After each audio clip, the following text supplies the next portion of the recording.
The Mark VII neural-linked energy cannon stands dormant in the crystalline throne room of the Daxamite Palace, its sleek barrel reflecting prismatic light across ancient marble floors. King Zaxos III watches with barely concealed satisfaction as Earth's diplomatic delegation enters his sanctum on planet Daxos, their footsteps echoing against towering spires of translucent crystal. Ambassador Michael Cook leads the human contingent, accompanied by Dr. Sarah Gray, Earth's premier xenotechnologist, and Major James Harrison, their military attaché. Behind them walks 10-year-old Jeffrey Cook, the ambassador's son, his attention split between the magnificent alien architecture and the handheld gaming device clutched in his small hands. "Behold," King Zaxos announces, gesturing toward the weapon, the pinnacle of Daxamite military achievement, a weapon that requires years of neural training to master. His voice carries the weight of generations of technological superiority. Princess Zoe steps forward, her silver combat suit gleaming under the chamber's ethereal lighting. The young Daxamite prodigy positions herself behind the cannon's neural interface, her movements fluid and practiced. With graceful precision, she activates the weapon. Brilliant streams of energy burst forth, reducing a series of moving targets to atoms with pinpoint accuracy. "As you can see," she states, her tone carrying the same diplomatic smugness as her father's, "humans lack the neural capacity to operate such advanced technology." She releases the controls, stepping back with the confidence of one who has never known failure.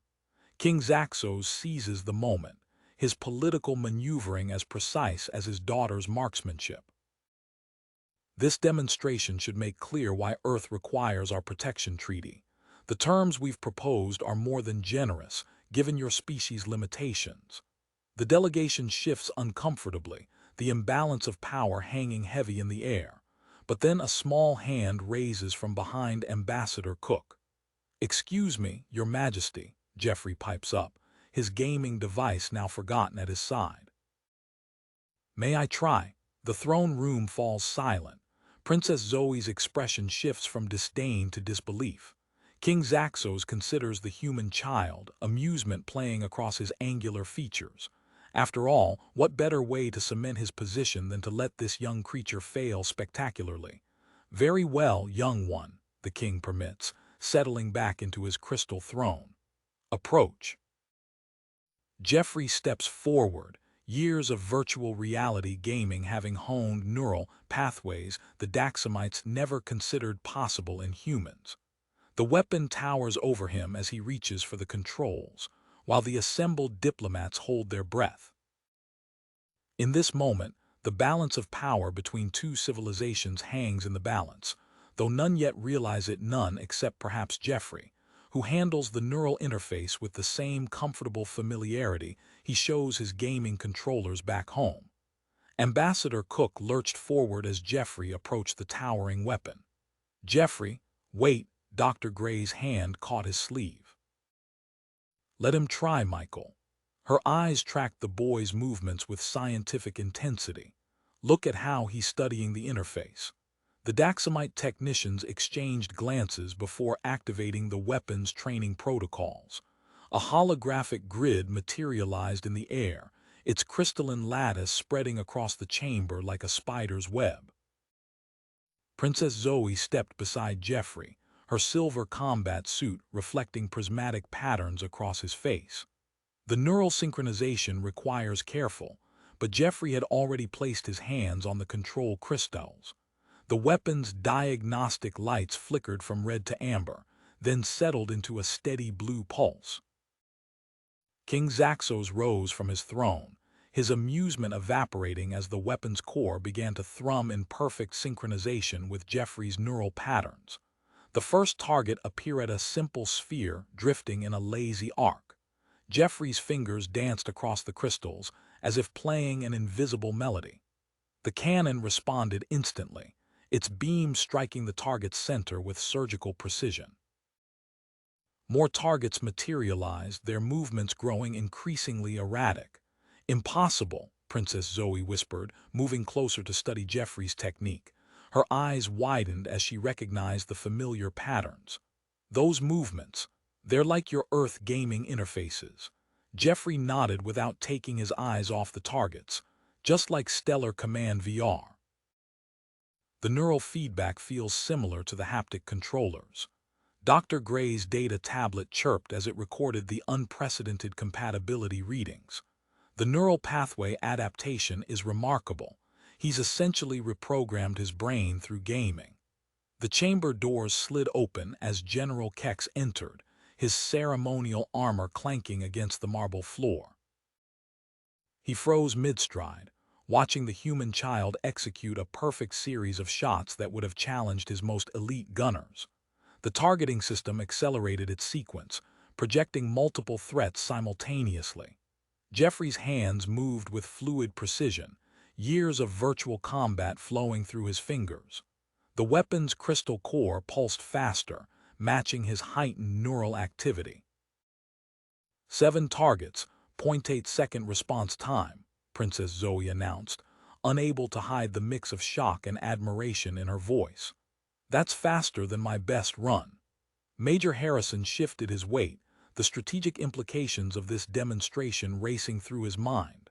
A child mastering their most advanced weapons system changed everything about the proposed protection treaty. The final sequence initiated a chaotic swarm of targets moving in complex three-dimensional patterns. Jeffrey's breathing remained steady as he tracked each target, his shots threading impossible gaps between moving objects. When the last target dissolved into particles, the scoring system displayed a perfect result. King Zaxos signaled to Dr. Lyra, his chief scientist. The tall Daxamite woman began downloading the test data, her fingers trembling slightly as she worked the controls. Jeffrey stepped back from the weapon, its power core winding down with a descending hum. He looked up at Princess Zoe with a slight smile. Your targeting system is really smooth. The neural interface feels more responsive than my VR rig at home. The princess studied him with new eyes, her earlier condescension replaced by genuine curiosity. Perhaps, she said carefully, we have both made incorrect assumptions about neural capabilities. King Zaxos remained standing, his previous diplomatic smugness notably absent. The crystal throne room had grown very quiet, filled only with the soft clicks of Dr. Lyra's analysis equipment, and the whispering of Daxamite officials as they processed what they had witnessed. Ambassador Cook watched King Zaxos' III's retreating form as the monarch strode purposefully toward the adjacent crystalline war room, his royal advisors falling into step behind him. The ambassador caught fragments of urgent whispers echoing off the translucent walls before the massive doors sealed shut. The Earth delegation will be shown to their quarters, announced Commander Thorne, materializing beside them with the silent efficiency of a career security chief. His crimson uniform bore the intricate patterns of Daxamite military hierarchy. As they followed their escort through sweeping corridors, Dr. Gray's data tablet continued collecting readings from Jeffrey's neural activity. The boy walked beside her, finally returning to his gaming device, though his fingers moved across its surface with newfound deliberation. Fascinating correlation patterns, Dr. Gray murmured, studying the scrolling data. Jeffrey, your neural pathways during the weapon test mirror advanced Daxamite training signatures. Inside the war room, Dr. Lyra projected a holographic comparison of Jeffrey's neural patterns alongside traditional Daxamite weapons training data. The crystalline walls amplified her presentation, surrounding the High Council with swirling neural maps. The human child's thousands of hours in virtual reality environments have created neural architectures we previously thought unique to our species, she explained, highlighting specific pathway clusters. His brain has essentially reprogrammed itself through play. General Kex slammed his armored fist against the strategic planning table. This changes everything. If human children can master our most advanced weapons through games, We must cease all demonstrations immediately. You're missing the opportunity, General, Fleet Commander Vix countered, her silver uniform catching the light as she stood. Their virtual reality technology could revolutionize our training programs. Imagine combining our neural science with their adaptive learning systems. In the delegation's quarters, Ambassador Cook's encrypted communicator chimed. The message from Earth Command scrolled across his secure screen. Leverage neural compatibility discovery. Priority, negotiate technology exchange. Maintain advantage. A soft chime announced Princess Zoe's arrival. She entered with calculated grace, her attention fixed on Dr. Gray. Doctor, I have a proposal regarding neural training exchange programs. Our scientists are particularly interested in studying human virtual reality applications. Major Harrison positioned himself closer to the conversation, his military training evident in his careful observation of the princess's body language. The security implications of such an exchange raced through his mind. Lieutenant Jax watched the interaction through discreet monitoring systems, noting Jeffrey's behavior with professional interest. The boy had created an intricate virtual combat scenario on his gaming device, manipulating complex spatial relationships with intuitive ease. In her private laboratory within the Science Academy, Dr. Myra Vex reviewed the preliminary data from Jeffrey's demonstration. Her protege, research specialist Kira, prepared neural scanning equipment for more detailed analysis. His neural plasticity exceeds all known parameters, Dr. Vex said, her voice carrying the weight of decades studying cross-species neural compatibility. Schedule additional tests immediately. Throughout the palace, ripples of change spread. Young Daxamites gathered in courtyards, discussing the human child who had mastered their most advanced weapon through gaming. In the military academy, instructors fielded questions about incorporating virtual reality into traditional training protocols. Commander Thorne increased security protocols around the Earth delegation's quarters, adding subtle surveillance measures disguised as protective enhancements. Lieutenant Jax's behavioral analysis team documented every interaction, paying particular attention to Jeffrey's gaming patterns. King Zaxos III stood at the head of the war room table, watching his advisors debate the implications of the afternoon's events. The traditional certainties of Daxamite superiority had cracked, revealing unexpected possibilities. Fleet Commander Vix's proposals for cooperation competed with General Kex's warnings of security risks, while Dr. Lyra's neural data suggested prospects neither side had anticipated. Princess Zoe found Jeffrey in one of the palace's crystalline gardens, where he sat programming new combat scenarios into his gaming device. She observed his technique with newfound respect, recognizing patterns that echoed her own neural training. "Your virtual reality systems," she said, settling beside him on a crystal bench. "They could transform our understanding of neural development. Would you show me how they work?" "I'd like that," Jeffrey replied, shifting his gaming device to show Princess Zoe the screen. Their conversation halted as research specialist Kira approached, her white lab coat adorned with neural monitoring equipment. "Good morning, Your Highness." "Jeffrey, we're ready to begin the authorized testing," Kira announced, Lieutenant Jax's armored form taking position nearby. Princess Zoe rose gracefully. "I'll observe if permitted." In the delegation's quarters, Ambassador Cook paced while Dr. Gray calibrated her instruments. "Michael, these readings are extraordinary," she said, displaying neural maps on her tablet. "The potential benefits for human-Daxamite relations are unprecedented." The ambassador studied the data, his paternal concern warring with diplomatic opportunity. "You're certain it's safe?" "The Daxamite neural scanning technology is non-invasive. Director Vex's team has modified all protocols for human physiology." In the neural research wing, Jeffrey sat in a crystalline scanning chamber while Dr. Myra Vex adjusted holographic controls. The chamber hummed with energy as neural imaging arrays mapped his brain activity. Fascinating, Dr. Vex murmured, examining the real-time data streams.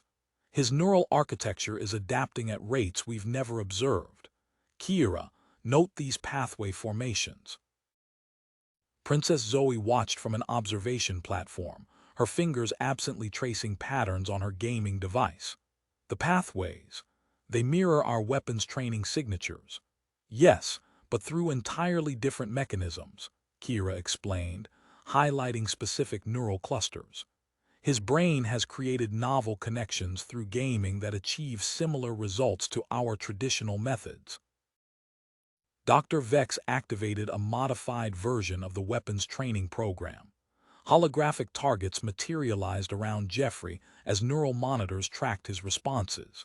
His hands moved through the familiar motions, while Princess Zoe studied his technique with increasing interest. The targeting calculations, she noted, they're integrated with spatial awareness patterns common in Earth games.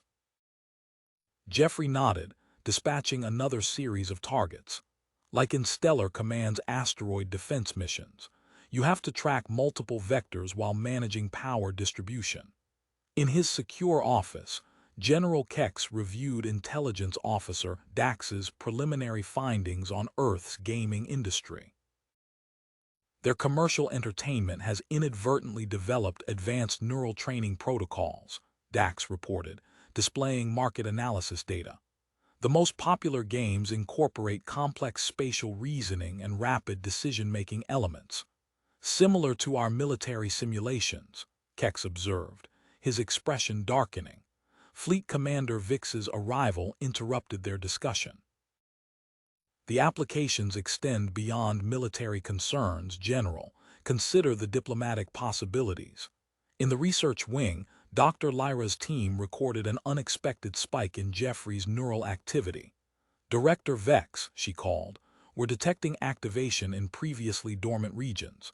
The patterns match Daxamite neural structures. Dr. Vex expanded the holographic display, revealing intricate networks of newly formed neural pathways. Chief Medical Officer Dr. Thex leaned forward, analyzing the data. These adaptations suggest evolutionary implications we never considered possible. The discovery sparked immediate attention. Other human children from diplomatic families gathered outside the research wing, eager to participate in the testing program. Commander Thorne's security teams established additional checkpoints while managing the growing crowd. Princess Zoe continued her informal gaming sessions with Jeffrey between tests, her own neural patterns showing subtle changes as she adopted Earth gaming techniques. Fleet Commander Vix observed these interactions with careful interest, noting the natural integration of both species' learning styles. In the palace's diplomatic wing, Ambassador Cook decoded another encrypted message from Earth.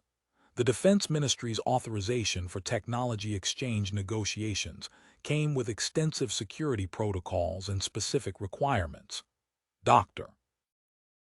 Vex's announcement of a comprehensive joint study involving children from both species sent ripples through the palace hierarchy. Young Daxamite military officers gathered in the officers' mess, discussing the potential integration of human gaming technology into their training programs. As Jeffrey completed another round of testing, Princess Zoe approached with her gaming device. "Show me that asteroid defense technique again," she said, her earlier reluctance replaced by genuine enthusiasm. The neural monitors continued recording, documenting the unexpected convergence of two worlds' technologies through the simple act of play. Lieutenant Jax watched the interaction through multiple security feeds, noting the increasing number of young Daxamites gathering to observe the human child who had inadvertently bridged their civilization's neural divide. Dr. Gray's tablet emitted a high-pitched alert as she reviewed Jeffrey's latest neural scans in the delegation quarters. Her eyes widened at the streaming data. "Ambassador, you need to see this," she called to Cook, who crossed the room in quick strides. "Jeffrey's gaming device, it's not just a controller. There's a sophisticated neural interface integrated into the hardware. Cook leaned over her shoulder, studying the complex data patterns. How did we miss this? TerraVR embedded it so seamlessly into their commercial gaming systems, it appears as standard hardware. Dr. Gray's fingers flew across the tablet. The device has been collecting neural adaptation data this entire time. Cook activated his secure communicator, establishing a priority link to Earth. Within hours, TerraVR's CEO Marcus Sterling was en route to Daxos aboard a diplomatic transport. In the neural research wing, Jeffrey and Princess Zoe sat side by side, their gaming sessions now under intense scrutiny.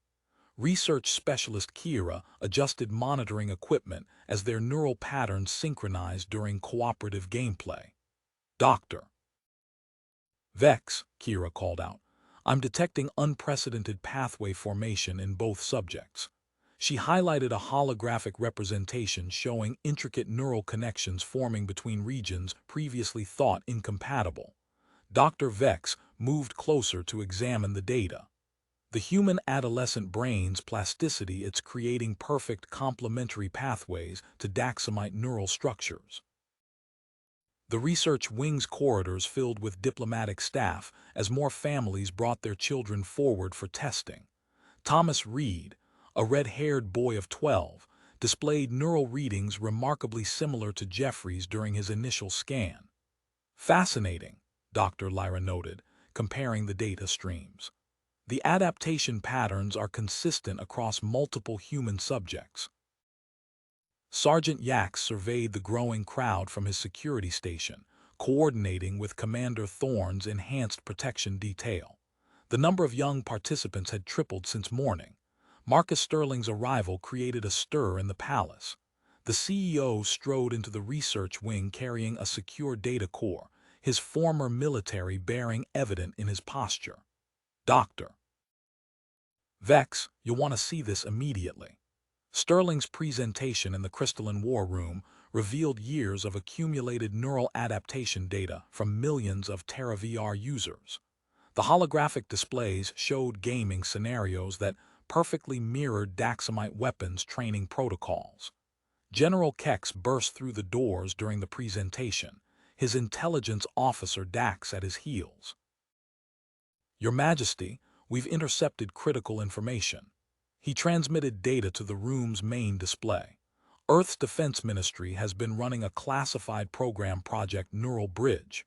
Major Harrison stepped forward, meeting King Zaxo's III's questioning gaze. "It's true, Your Majesty.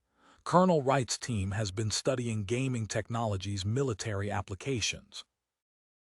We needed to understand our own neural adaptation capabilities." Fleet Commander Vix seized the moment, activating the strategic planning table. "Then let us turn this discovery into opportunity." She projected designs for a joint training facility. "We can combine our neural science with their gaming systems, creating hybrid training protocols for both species." Captain Lax nodded enthusiastically from his position among the younger officers. "My training division stands ready to implement the new protocols."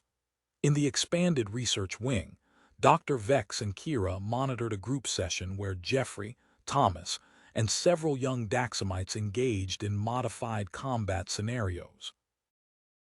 Princess Zoe moved between the stations, sharing techniques she had learned from Jeffrey. "The neural adaptation rates increase exponentially during direct interaction," Dr. Vex observed, tracking the data streams. "Kira, adjust the monitoring parameters. We need to capture every detail of this acceleration effect." King Zaxo's III watched the proceedings from an observation platform, flanked by Dr. Lyra and Dr. Gray. "Begin preparations for the Joint Scientific Committee," he instructed. "We must understand the full scope of these developments." Jeffrey's gaming device chimed with a new scenario update. Princess Zoe leaned in, her neural implants synchronizing with the modified TerraVR interface. On Dr. Vex's monitors, their combined neural patterns created structures never before observed in either species. "Record everything," Dr. Vex instructed her team. "We're watching evolution in action." The palace buzzed with activity as human and Daxamite children filled the research wing's testing chambers. Commander Thorne's security teams established new protocols while Dr. Vex's researchers prepared for the largest cross-species neural compatibility study in history. As the research wing filled with participants, Jeffrey and Princess Zoe's latest gaming session produced unexpected results.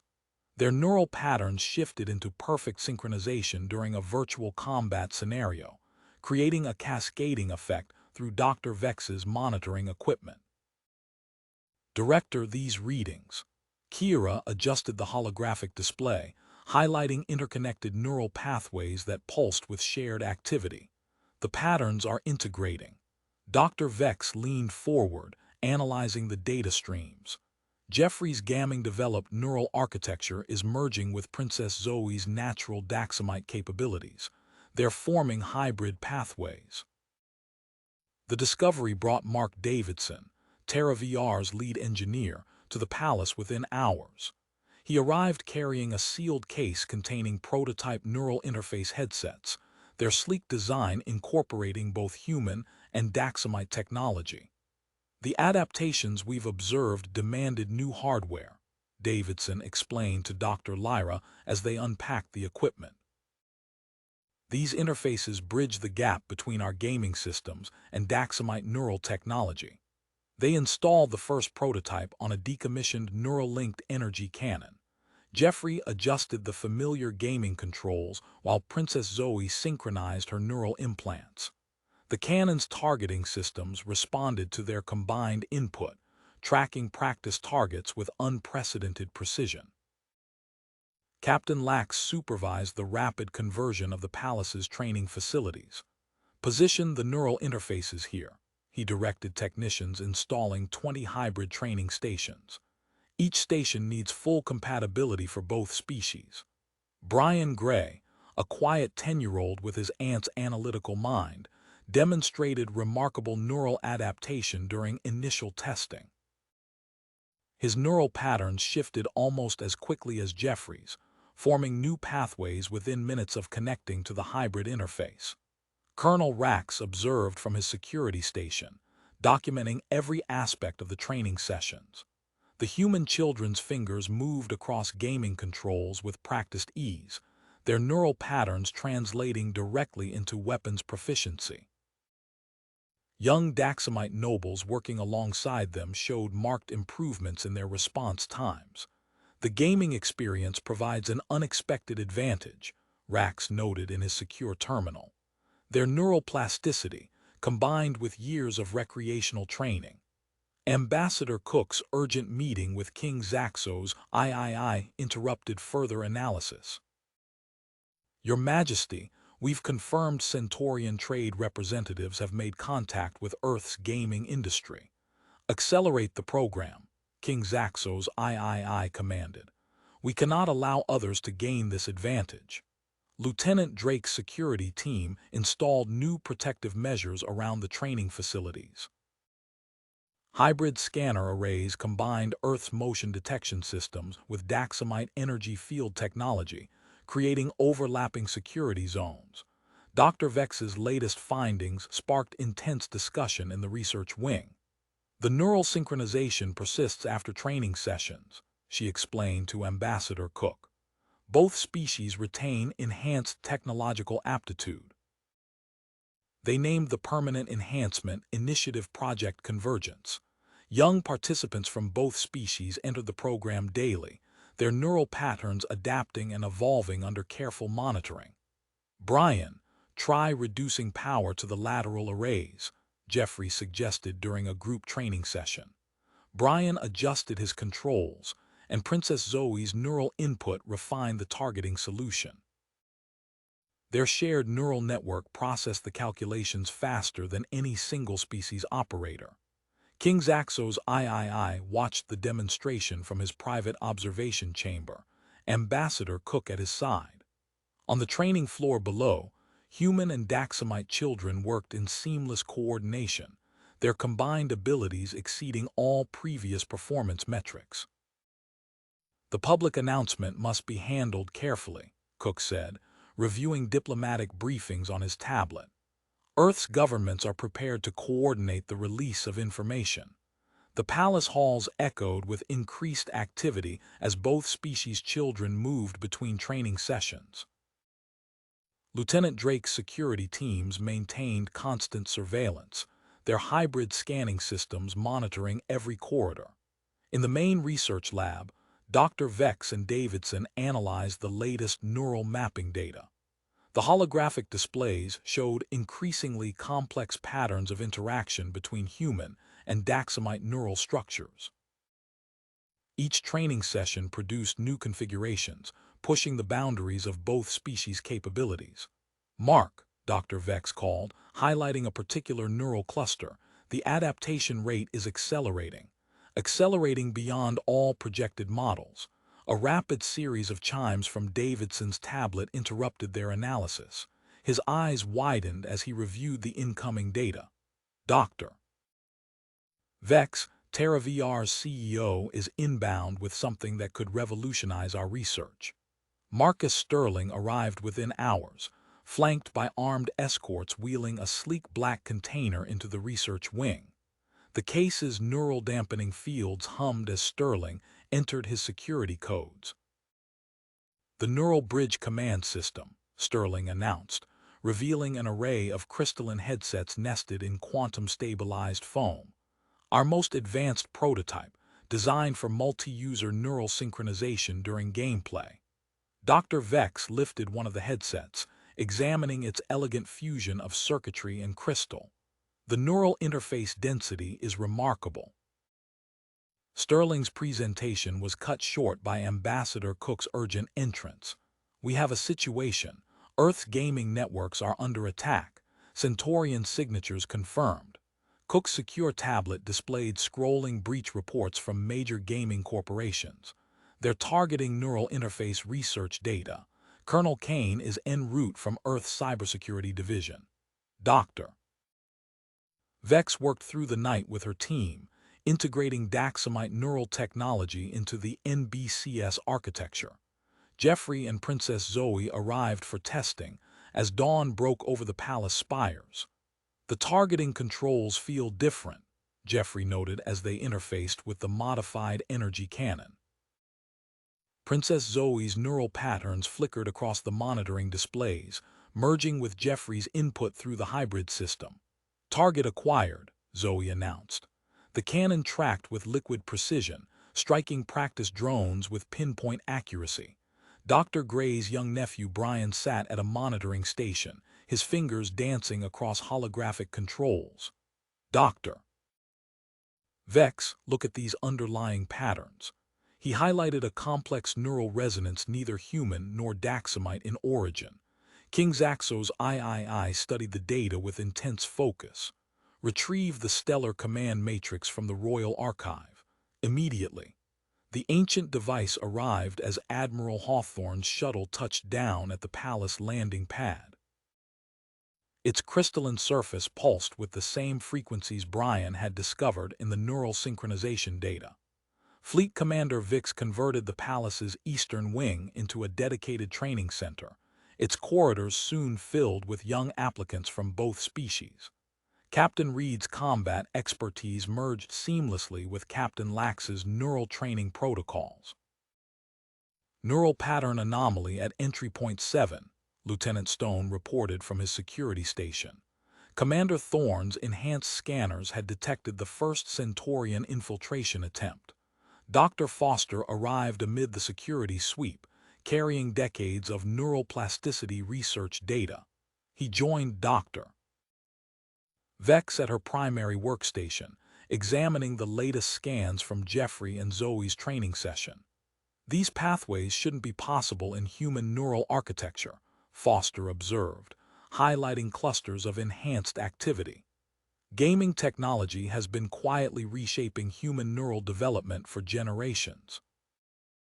The stellar command matrix hummed to life as Jeffrey and Zoe's synchronized patterns reached it through the palace's neural network.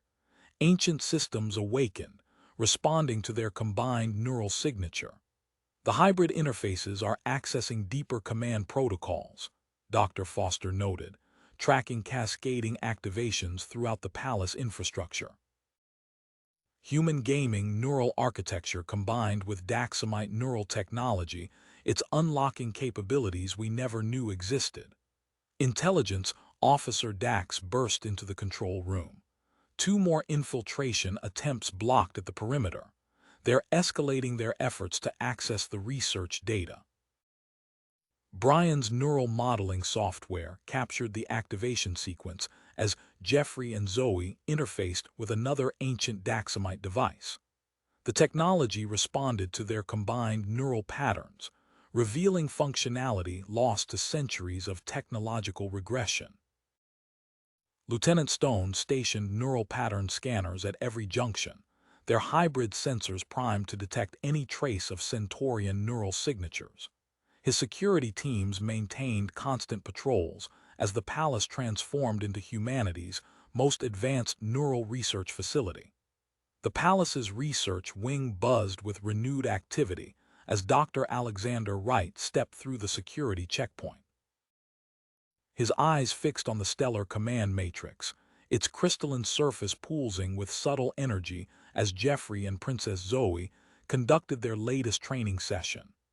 The energy signatures are unlike anything in our archaeological database, Wright said, adjusting his scanning equipment. The device's display flickered with complex waveforms that matched the children's synchronized neural patterns. Commander Jack Steele arrived moments later, his military bearing evident as he assessed the modified neural-linked energy cannon. The weapon's integration potential is remarkable. These systems were centuries ahead of their time. Brian sat at his monitoring station, fingers flying across holographic controls as he mapped the neural data streams. His eyes widened as patterns emerged within the ancient device's output. Dr. Foster, look at this correlation. He highlighted a series of repeating frequencies that matched encrypted commands buried deep within the matrix's code.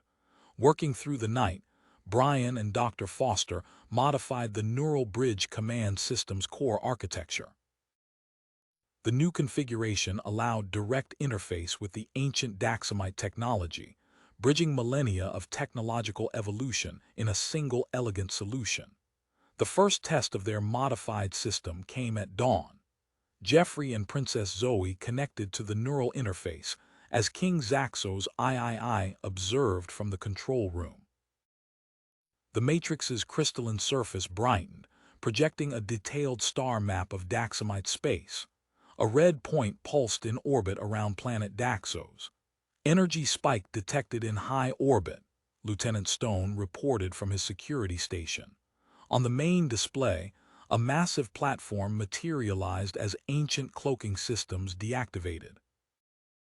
The orbital weapon system's neural processors responded to the children's synchronized commands, awakening from centuries of dormancy.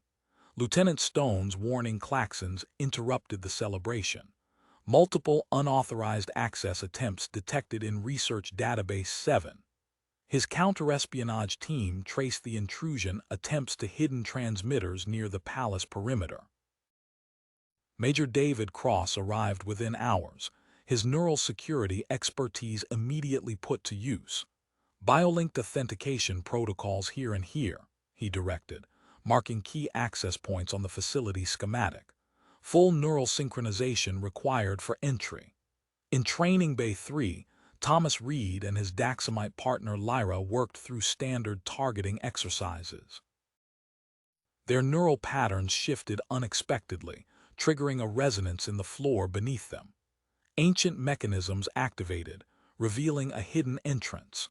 Dr. Wright led the investigation of the underground chamber, his archaeological scanners revealing walls of data crystals.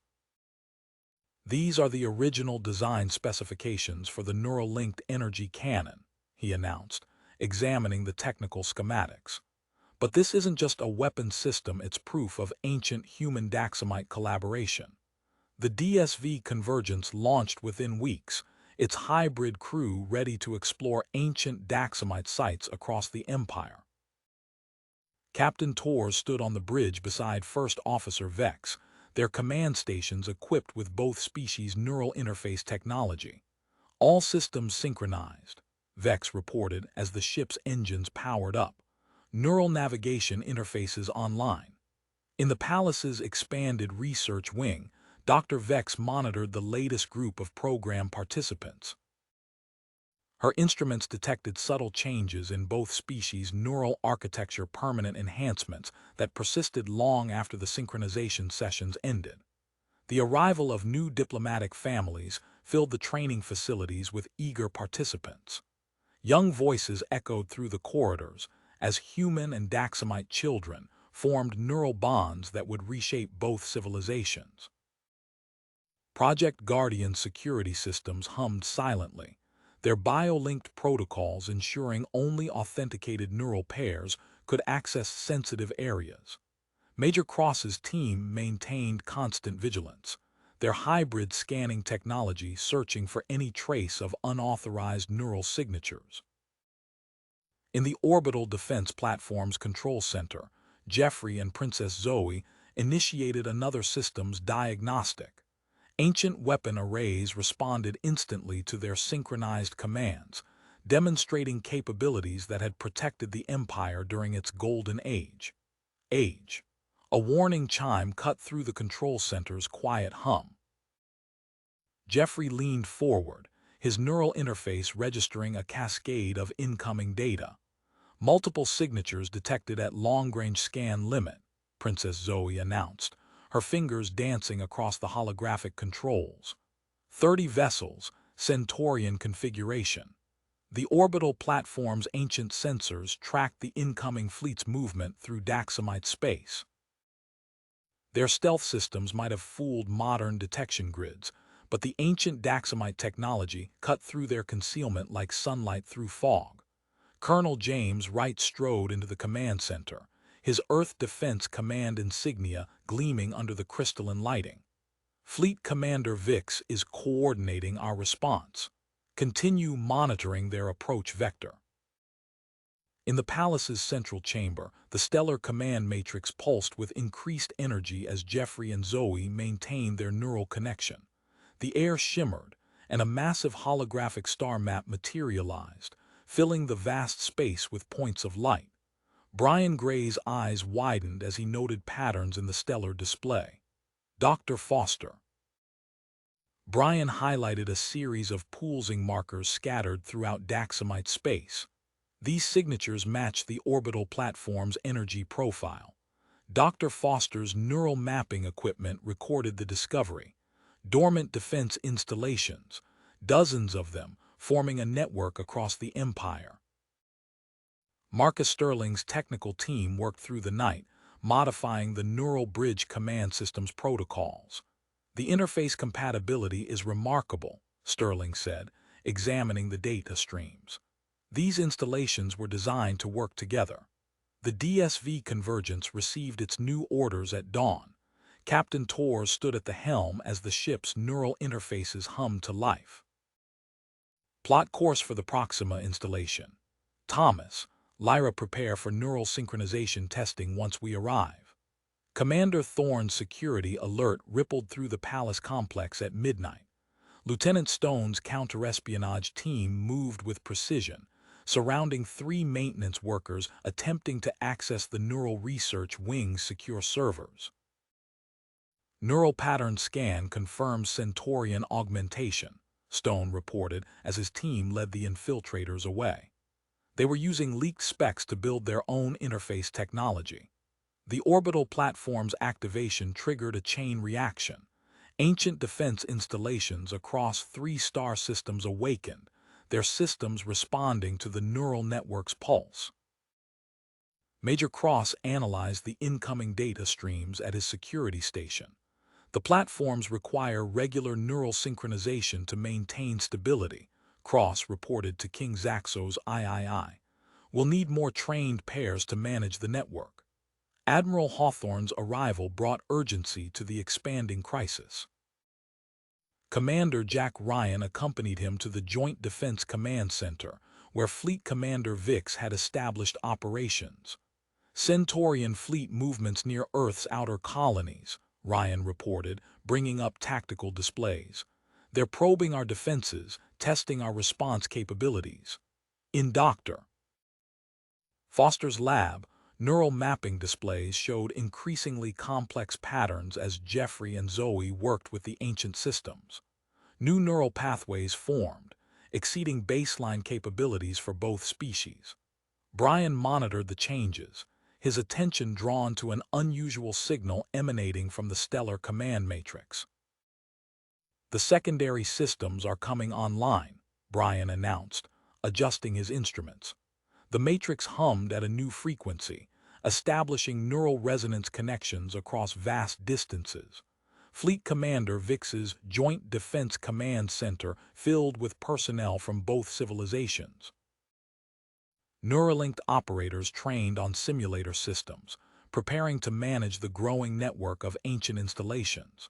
Through it all, the Centurion fleet continued its advance, probing the edges of Daxamite space with calculated precision. Captain Tor's voice crackled through the command center's communications array.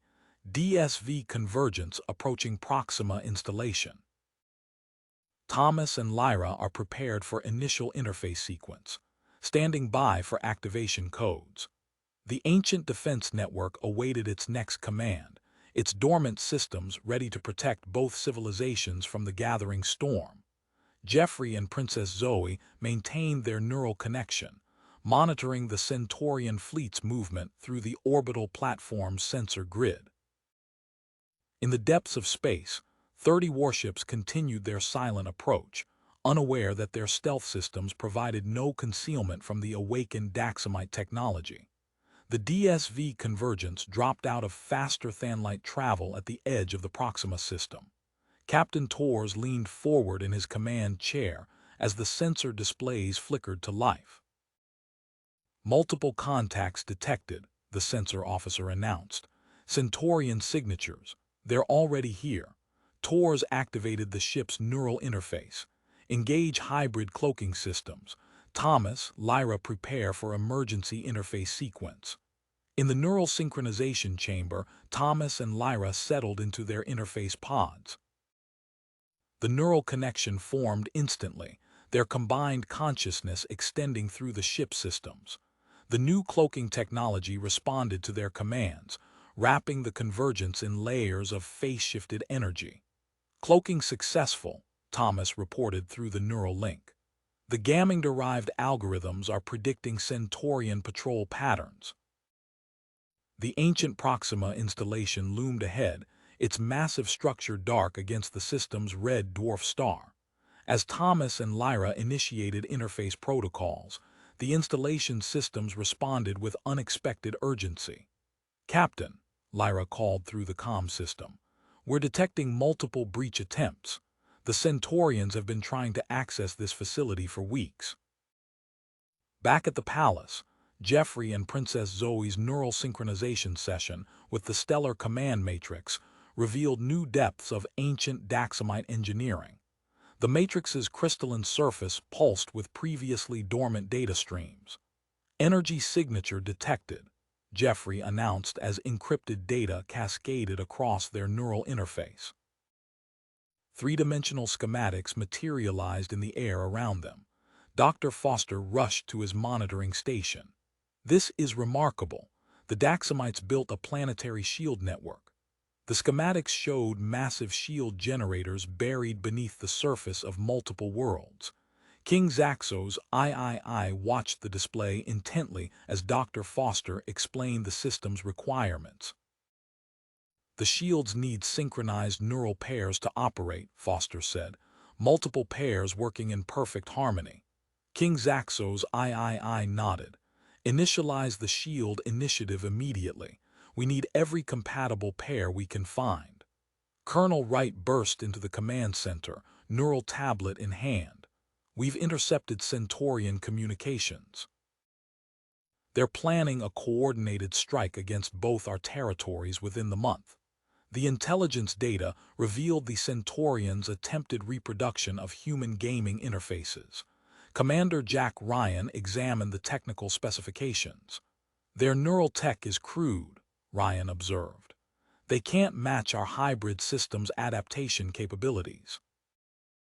Admiral Hawthorne and Fleet Commander Vix established joint defense command posts across 3 Daxamite worlds. Emergency neural synchronization chambers appeared in Earth cities, their gaming interfaces modified with Daxamite neural technology. Brian Gray's fingers flew across his console as he decoded the ancient network's command structure. "The defensive grid can protect both civilizations," he explained to Dr. Foster. "But we need 12 synchronized pairs operating as one." The Neural Defense Corps formed within hours. Jeffrey and Princess Zoe began training the first candidates, their neural patterns serving as templates for the new operators. Lieutenant Stone's security teams discovered the first Centurion sleeper agent during a routine scan. Major Cross implemented immediate changes to security protocols. "Neural pattern scanning at all checkpoints," Cross ordered. "The synchronized signatures can't be faked." Aboard the DSV Convergence, Thomas and Lyra achieved full interface with the Proxima installation. Ancient systems activated, generating waves of energy that rippled through local space. "Centurion vessels decloaking," the tactical officer reported. "Their stealth systems are failing." Captain Torres watched as hidden ships materialized around them, their crews scrambling to maintain operational stability.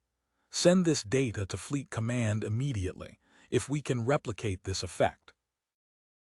Dr. Foster's neural monitoring equipment detected unexpected changes in the synchronized pairs. Enhanced neural pathways formed with each interface session, advancing both species' capabilities. Brian accessed new functions within the stellar command matrix, revealing a predictive defense system that tracked potential fleet movements.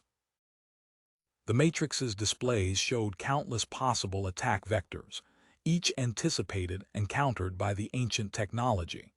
In the Neural Defense Corps training facility, 12 pairs of operators linked minds with the defense network. Their combined consciousness flowed through ancient systems as they prepared to protect 2 civilizations from the coming storm. The DSV Convergence's sensors tracked the scattered Centurion vessels as they retreated from the Proxima installation. Captain Torres opened a channel to command. "Send reinforcements to secure this facility," he ordered. "The Centurions won't give up easily." "The Centurions won't give up," Torres transmitted, "but neither will we." Requesting permission to investigate an energy signature emanating from beneath the installation's surface. Back at the Daxamite Palace, Colonel Marcus Kane strode through the newly constructed underground facility, neural interface specs scrolling across his augmented vision. The Emergency Neural Response Initiative headquarters hummed with activity as technicians installed hybrid gaming consoles alongside ancient Daxamite neural interfaces. "Your synchronization levels are exceptional," Kane said, reviewing Jeffrey and Princess Zoe's latest test results. "You'll serve as our baseline for training the other pairs." The facility's central chamber housed a modified version of the Neural Bridge Command System. Crystalline displays showed real-time data from 12 synchronization pods arranged in a circle. Dr. Foster adjusted neural monitoring equipment as the first candidates arrived for evaluation. "Energy spike detected in the Proxima sector," Brian announced from his station. The DSV Convergence reports. Unusual activity. The tactical display lit up with new data as Thomas and Lyra's neural connection triggered something within the ancient installation. Captain Tor's voice crackled through the command center. "Massive power surge detected. Some kind of weapons platform is emerging from beneath the installation's surface." "Doctor." Michael Gray burst into the room, quantum field analysis graphs floating around him. The energy signatures match theoretical models for controlled quantum disruption. This technology could disable entire fleets without destroying them. Admiral Hawthorne assembled the Joint Defense Command staff within hours. Operation Neural Shield is now active, he announced, bringing up a strategic display. Commander Steele will coordinate search teams to locate similar platforms throughout our territories. In the Palace's research wing, Dr. Gray and Brian analyzed data streams from the Proxima installation. The quantum disruption fields require precise synchronization, Dr. Gray explained to King Zaxo's III. Single pairs can't safely control this technology alone. Major Cross's neural pattern scanners flashed red at 3 separate facilities. Unauthorized access attempts detected, he reported, dispatching Lieutenant Stone's counterespionage teams. They're using modified gaming interfaces to probe our defenses.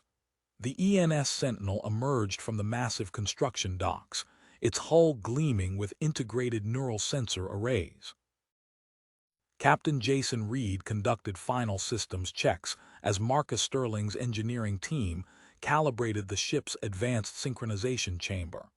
Multiple interface pods online, Sterling reported. The chamber can support up to 6 pairs simultaneously. Jeffrey and Princess Zoe's neural connection deepened during each training session. The stellar command matrix responded to their combined consciousness, revealing encrypted coordinates buried within its ancient code. Another weapons platform location confirmed, Jeffrey announced as new data flowed through their neural link. Sector 7, Grid 19. King Zaxo's III authorized immediate deployment of specialized search teams. Young Daxamite neural adepts paired with human gaming prodigies, their combined talents essential for accessing the ancient installations. Lieutenant Stone's surveillance feeds tracked Centurion vessels attempting emergency maneuvers as quantum disruption fields spread throughout the sector. Their once-effective stealth systems flickered and failed under the ancient technology's influence. Intercepted Centurion communications, Commander Steele reported. They're accelerating their timeline. The invasion fleet launches within days. The Neural Defense Fleet assembled near the Proxima installation. Captain Reed coordinated with Thomas and Lyra aboard the Convergence, establishing protocols for fleet-wide neural synchronization. The ENS Sentinel's advanced systems interfaced smoothly with the ancient Daxamite technology. Neural link established with Weapons Platform Alpha, Reed announced. Beginning field generation tests. In the ENRI facility, 12 pairs of operators prepared for their first synchronized activation sequence. Jeffrey and Princess Zoe led them through neural calibration exercises as Dr. Foster monitored their biological responses. Quantum field stability at 60%, Brian reported from his station. We need higher synchronization levels for safe operation. Lieutenant Victor Stone's surveillance drones tracked multiple Centurion vessels retreating from Daxamite space. Their sensor logs revealed critical weaknesses in enemy stealth systems that could only be exploited through precise neural control of the quantum disruption fields. Commander Steele's search teams reported success at a third ancient installation. Platform confirmed, he transmitted to Joint Defense Command, requesting neural operators for immediate activation sequence. Commander Steele's report was interrupted by a blaring alert from the long-range sensor array. Multiple Centurion signatures appeared at the edge of the Proxima system, their formation indicating a full battle group. Battle stations, Captain Reed ordered aboard the ENS Sentinel. The ship's neural interface pods activated with a low hum as crew members rushed to their positions. Initialize hybrid systems and establish link with the Proxima installation. In their interface pods aboard the installation, Thomas and Lyra's neural patterns merged with the ancient targeting systems. Data streams flowed through their combined consciousness as they tracked the approaching vessels. Multiple contacts confirmed, Thomas transmitted through the neural link. Feeding tactical data to the fleet now. The stellar command matrix erupted with warning signals, its crystalline displays pulsing red. Jeffrey and Princess Zoe stood at the center of the palace's primary neural synchronization chamber, surrounded by 11 other human Daxamite pairs. Planetary shield activation sequence initiated, Jeffrey announced, his consciousness intertwined with Zoe's as they guided the other pairs through the complex startup procedure. Energy surged through ancient conduits beneath planet Daxos's surface. Dr. Foster monitored the neural activity levels on his displays. Synchronization stable across all pairs. Shield generation at 30% and climbing. A massive translucent barrier materialized in the upper atmosphere, spreading outward like ripples in a pond. Each synchronized pair contributed to its expansion, their combined neural energy powering the ancient Daxamite technology. Admiral Hawthorne received an urgent transmission from Major Cross. "Sir, we've detected unauthorized neural signatures attempting to penetrate the quantum disruption fields. Analysis confirms they're using modified human gaming interfaces. The Centurions have deployed their own neural operators," Cross explained, implementing new security protocols, adding triple authentication requirements to all critical systems access points. Brian Gray's analysis programs decoded another layer of data from the Proxima installation. He called his father to his workstation, pointing at the complex energy patterns displayed on his screen. "These aren't just weapons platforms," Brian said. "They're nodes in a transportation network. The defensive corridors could revolutionize our fleet movements." Dr. Gray examined the data. The neural signatures act as keys. Only ships with human Daxamite crews could navigate these corridors safely. At the newly established forward operating base Gamma, Captain Torres surveyed the transformed mining facility. Neural interface pods lined the walls, each modified with Earth gaming systems that pulsed with soft blue light. "Integration testing complete," Lieutenant Stone reported. "Neural pattern authentication is active across all access points." Dr. Sarah Mitchell arrived at the Palace Research Wing with cases of prototype enhancement devices. She connected a neural amplifier to Jeffrey and Zoe's synchronization pod, monitoring the results on her tablet. "Neural fatigue reduced by 60%, she noted, as the human Daxamite pair maintained their connection. The gaming network algorithms are adapting to Daxamite neural patterns. Commander Thorne's security feeds captured another infiltration attempt, this time targeting the junior operator's quarters. Lieutenant Stone's new authentication system identified the neural signatures as forgeries within seconds. Centurion agents neutralized, Stone reported. Their stolen interface tech can't replicate the synchronized patterns. Energy alerts flashed across every monitoring station in Daxamite space. The ancient defense network detected massive power signatures at the border of their territory. "Multiple hybrid weapons detected," Brian announced, analyzing the sensor data. "The Centurions are deploying their reverse engineered systems."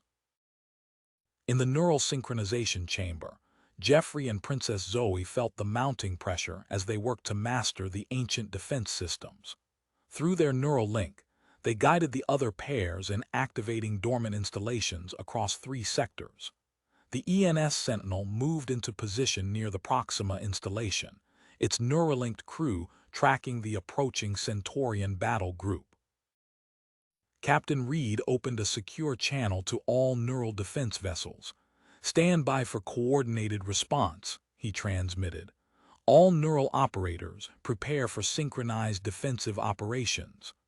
"Operations," Reed finished, just as the sensor arrays erupted with new contacts. Over 200 Centurion warships materialized at the edge of Daxamite space, their hulls gleaming against the backdrop of distant stars. "All neural operators, initiate defensive protocols," Admiral Hawthorne commanded from the Joint Defense Command Center. He turned to Fleet Commander Vix. "Position the Sentinel and support vessels to guard the Proxima installation." The palace's warning systems activated as 3 Centurion strike teams attempted to penetrate planet Daxos's atmosphere.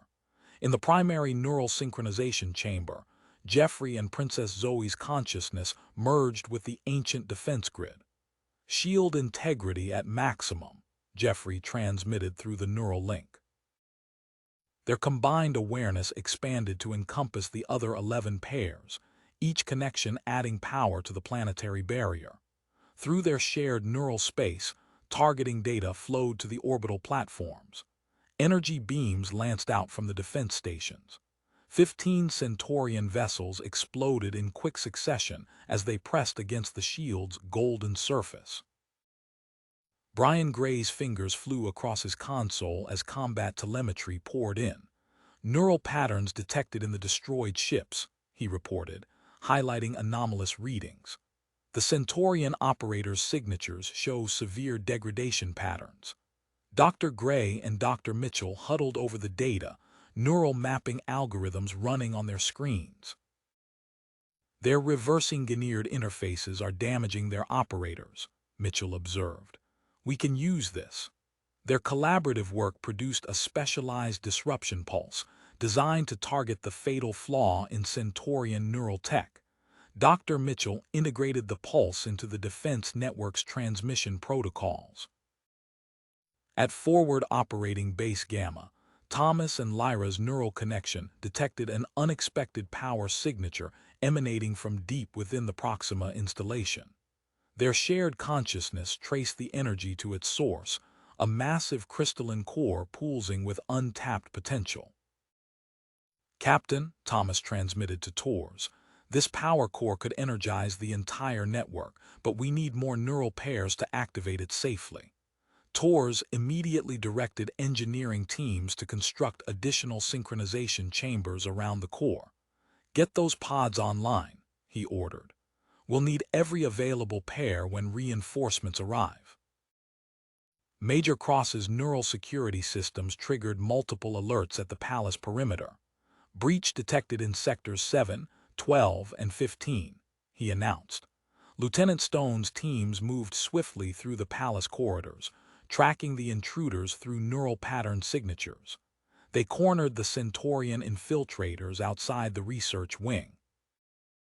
The captured enemies carried sophisticated neural mimicry devices, their internal components revealing the deadly cost of Centurion neural technology.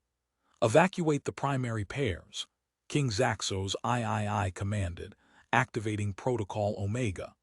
Commander Steele, coordinate with Earth Defense Command to establish backup synchronization centers.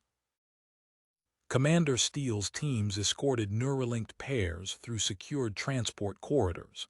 Hidden facilities across human and Daxamite space powered up, ready to maintain the defense network if the palace fell. Marcus Sterling arrived at the central chamber, neural upgrade modules tucked under his arm. These buffering algorithms will protect our operators during extended combat, he explained, installing the new systems. The Centurions sacrifice safety for power. We won't make the same mistake.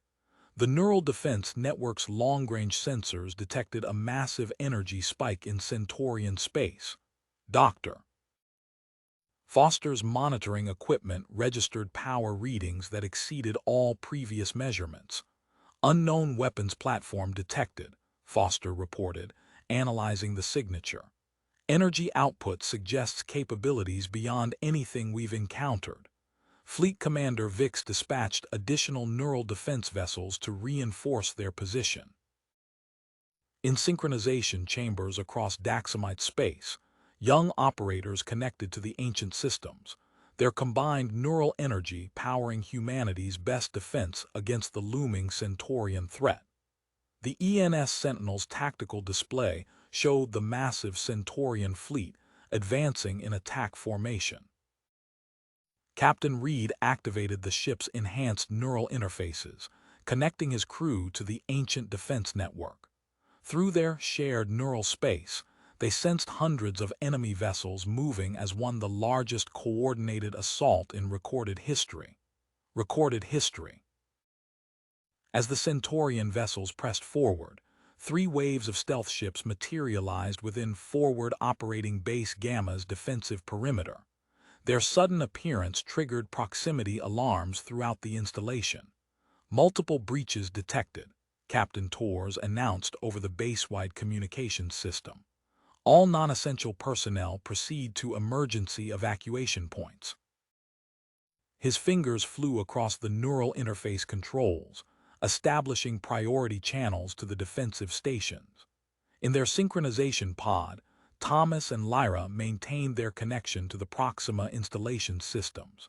Energy signatures from 12 approaching Centurion vessels filled their shared consciousness. Their neural patterns aligned, sending precise targeting data through the ancient defense grid. 12 brilliant explosions illuminated the space around the base. Thomas winced as feedback surged through their neural link. Connection stability dropping to 70%, he transmitted, his hands trembling as he adjusted the interface controls. Lyra's vital signs fluctuated on Dr. Foster's monitoring station. Neural strain exceeding safe parameters, she reported. We need to cycle the operators. At the palace's neural research wing, Commander Steele's urgent transmission appeared on the primary display. The images showed rows of neural amplification stations throughout Centurion space. Each station contained a human child, connected to crude interface systems. They're using our own people against us, Admiral Hawthorne said, studying the footage. He opened a secure channel to Special Operations Command. Major Hunter, prepare Team Alpha for immediate deployment. Priority mission, operator extraction. Brian Gray's analysis programs decoded the final elements of the Proxima Power Core's activation sequence. Dad, look at this, he called to Dr. Gray. The core requires 3 synchronized pairs operating in perfect harmony.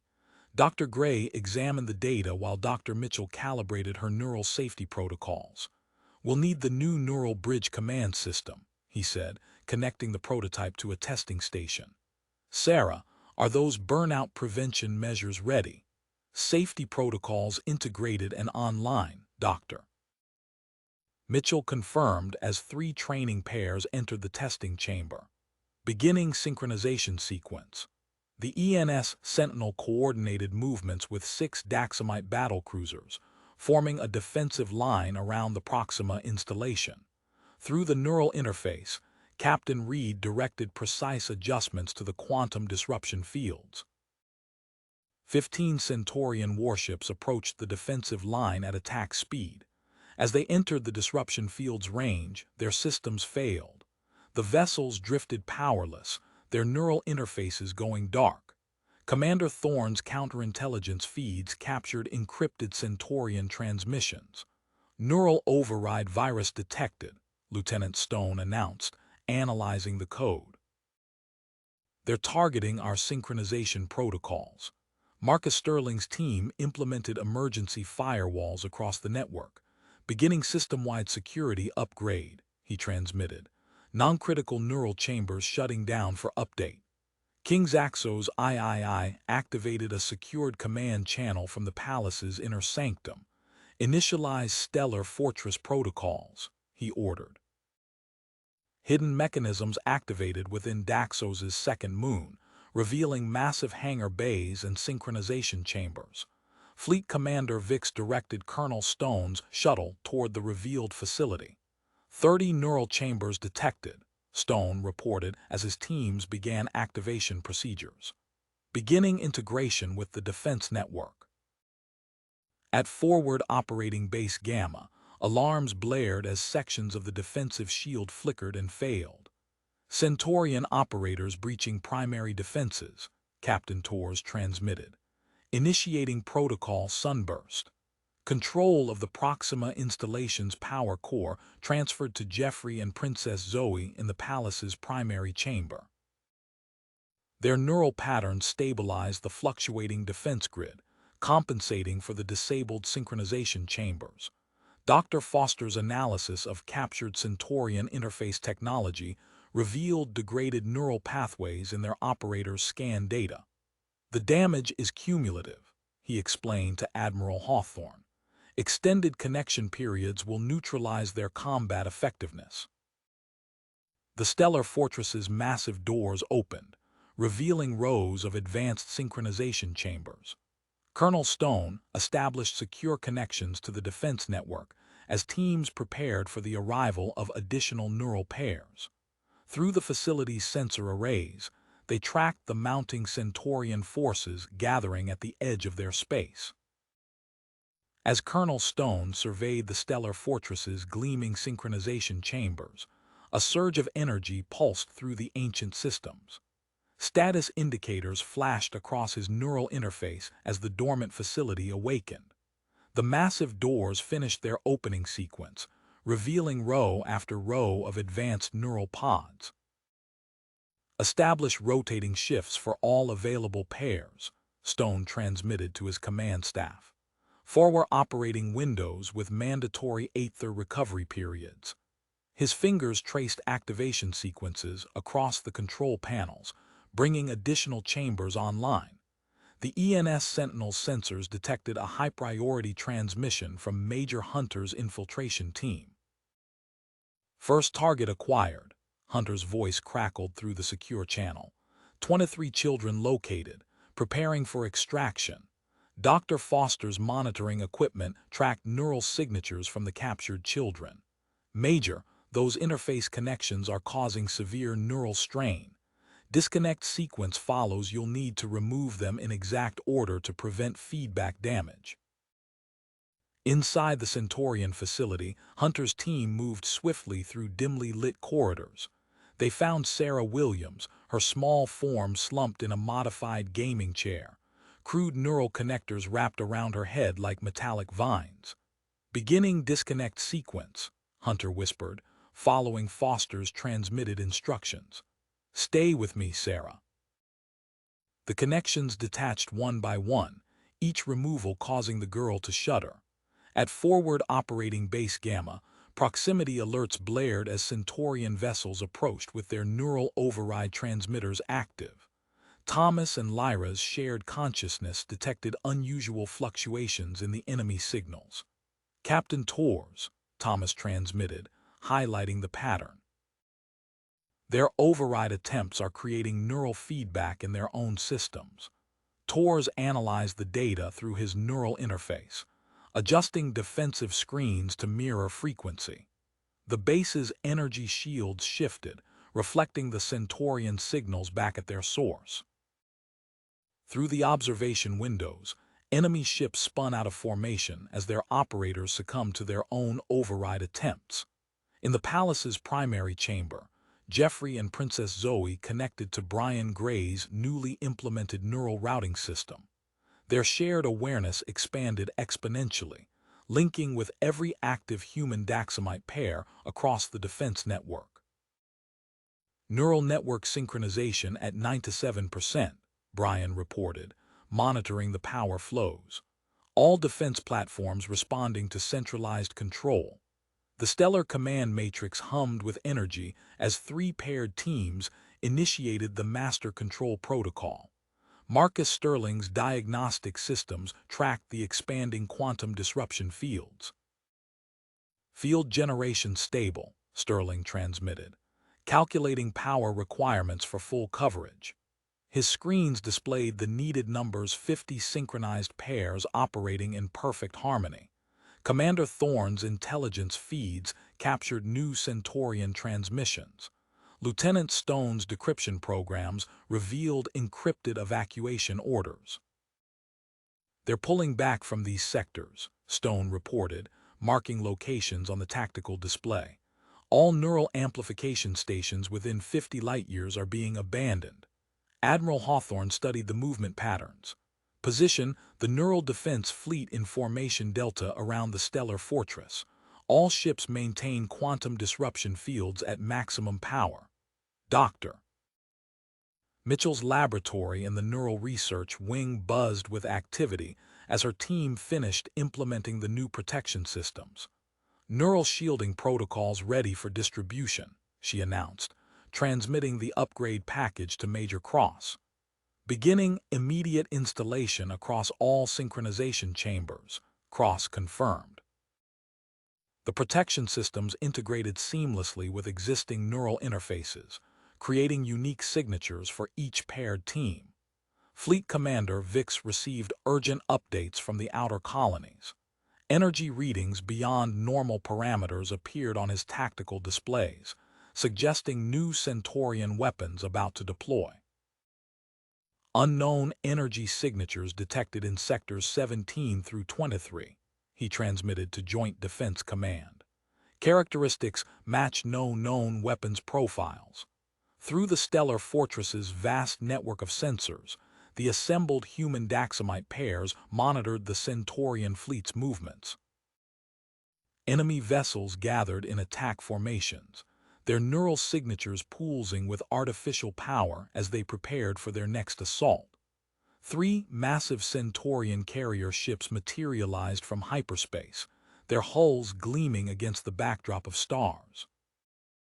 The tactical displays aboard the ENS Sentinel lit up with hundreds of new signatures as drone fighters poured from the carrier's launch bays. Neural signatures detected in all fighters, Lieutenant Stone reported, his voice tight. Sir, they're children, human children. Admiral Hawthorne's fingers flew across his neural interface. All vessels, implement protocol gentle shield immediately. Weapon systems to disable only, protect those kids. In the Neural Research Wing, Brian Gray's analysis programs detected an unusual pattern in the drone control signals.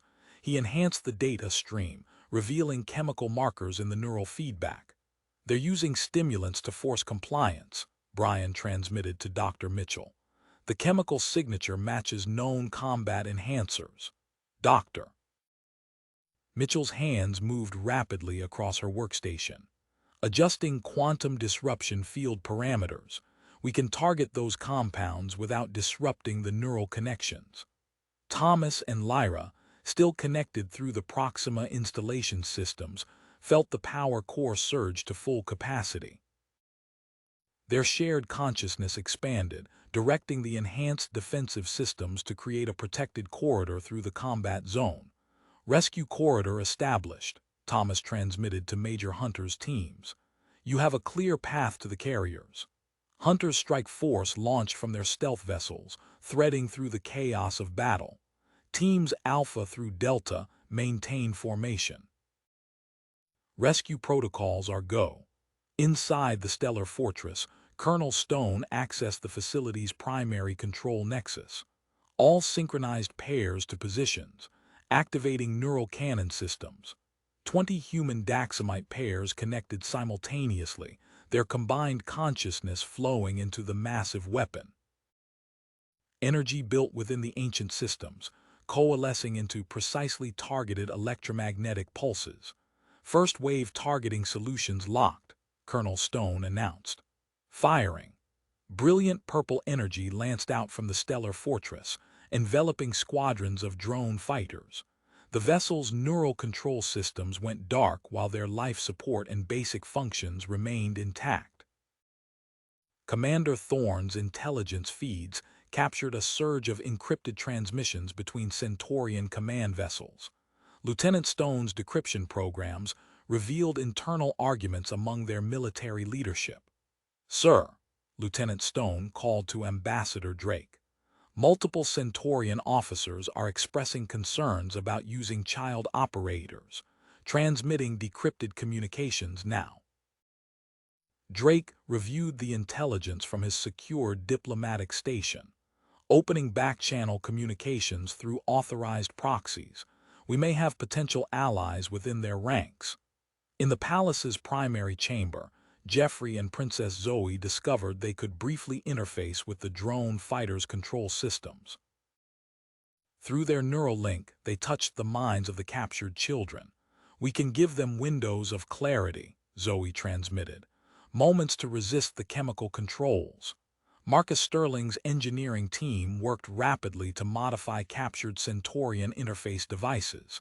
Gaming protocols integrated, he reported. Safe disconnect systems online. The ENS Sentinel's fabrication facilities began producing the modified interfaces. Captain Reed, coordinated their distribution to Hunter's rescue teams.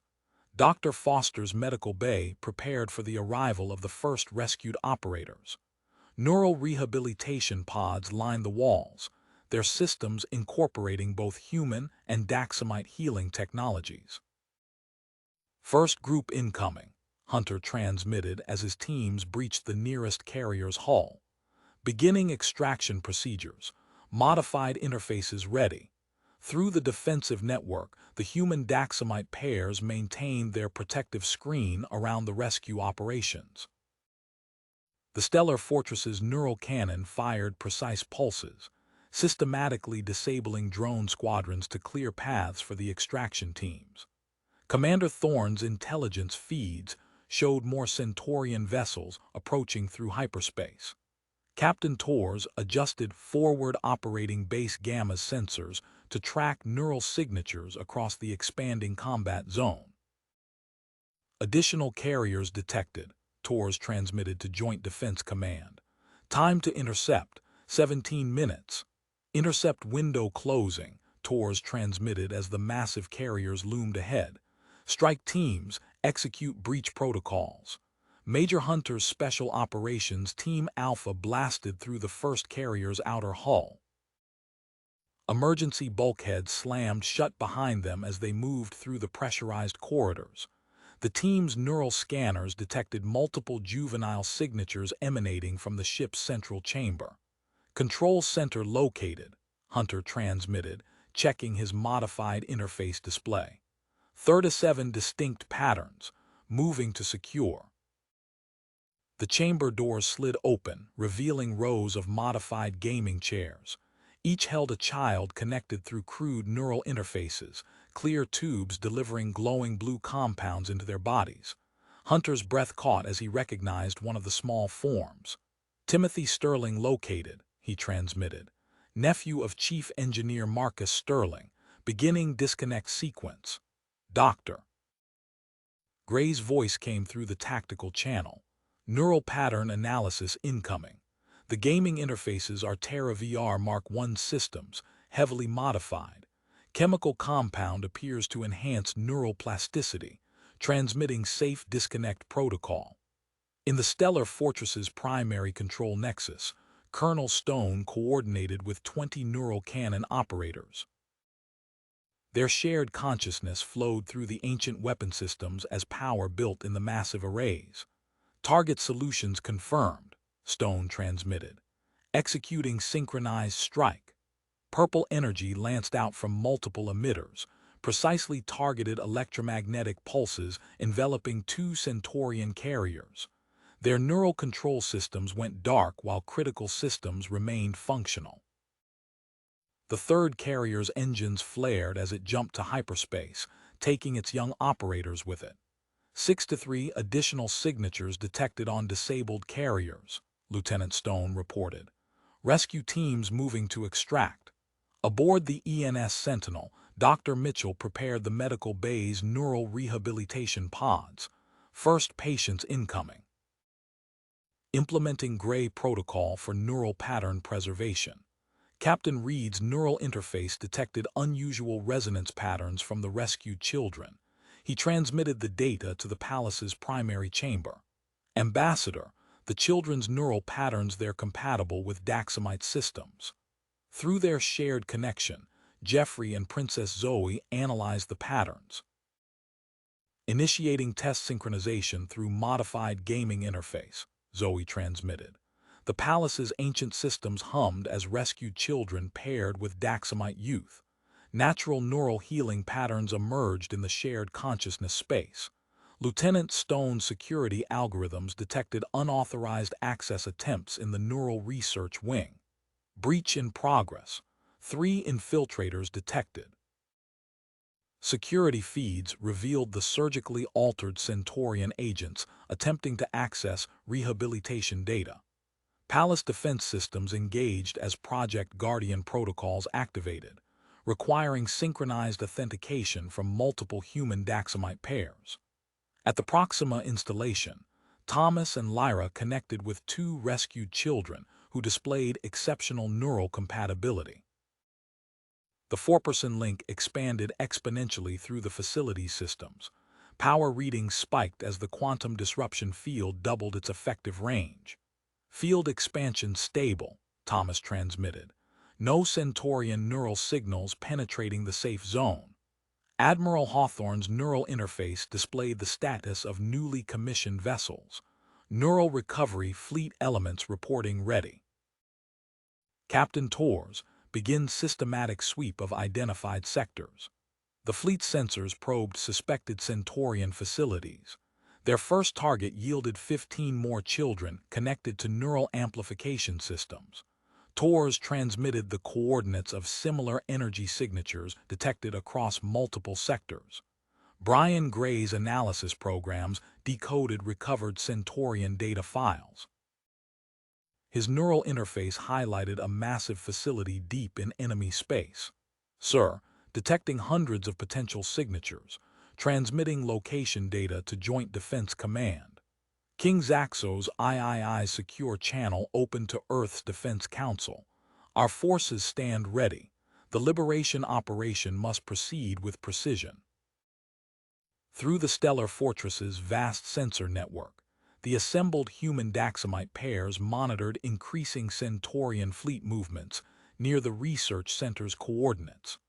Neural signatures pulsed with artificial power as enemy vessels established defensive positions around their primary neural control facility. Hunter's team continued extracting children from the captured carriers, each disconnect sequence requiring precise timing to prevent neural feedback damage. Timothy Sterling's eyes fluttered open as the last chemical feed tube detached from his interface ports. "Uncle Marcus," the boy whispered, his voice weak from months of disuse. "He's waiting for you," Hunter replied softly, lifting Timothy from the modified gaming chair. "Let's get you home. Let's get you to safety," Hunter finished, cradling Timothy as he signaled his team to proceed with the remaining extractions. Admiral Hawthorne's neural interface lit up with urgent communications from Joint Defense Command. The recovered data from Brian Gray's analysis had revealed the primary Centurion research facility's location. Within minutes, Operation Starlight protocols activated across the fleet. Commander Jack Ryan's holographic form materialized in the Stellar Fortress's command center. "Strike fleet assembled, Admiral. 30 vessels ready for coordinated approach." The neural defense networks hummed as Jeffrey and Princess Zoe synchronized with the command systems. Through their shared consciousness, they detected an unexpected signal pattern emanating from the target facility. "Multiple distress beacons," Jeffrey transmitted, his neural patterns reflecting urgency. 300+ signatures.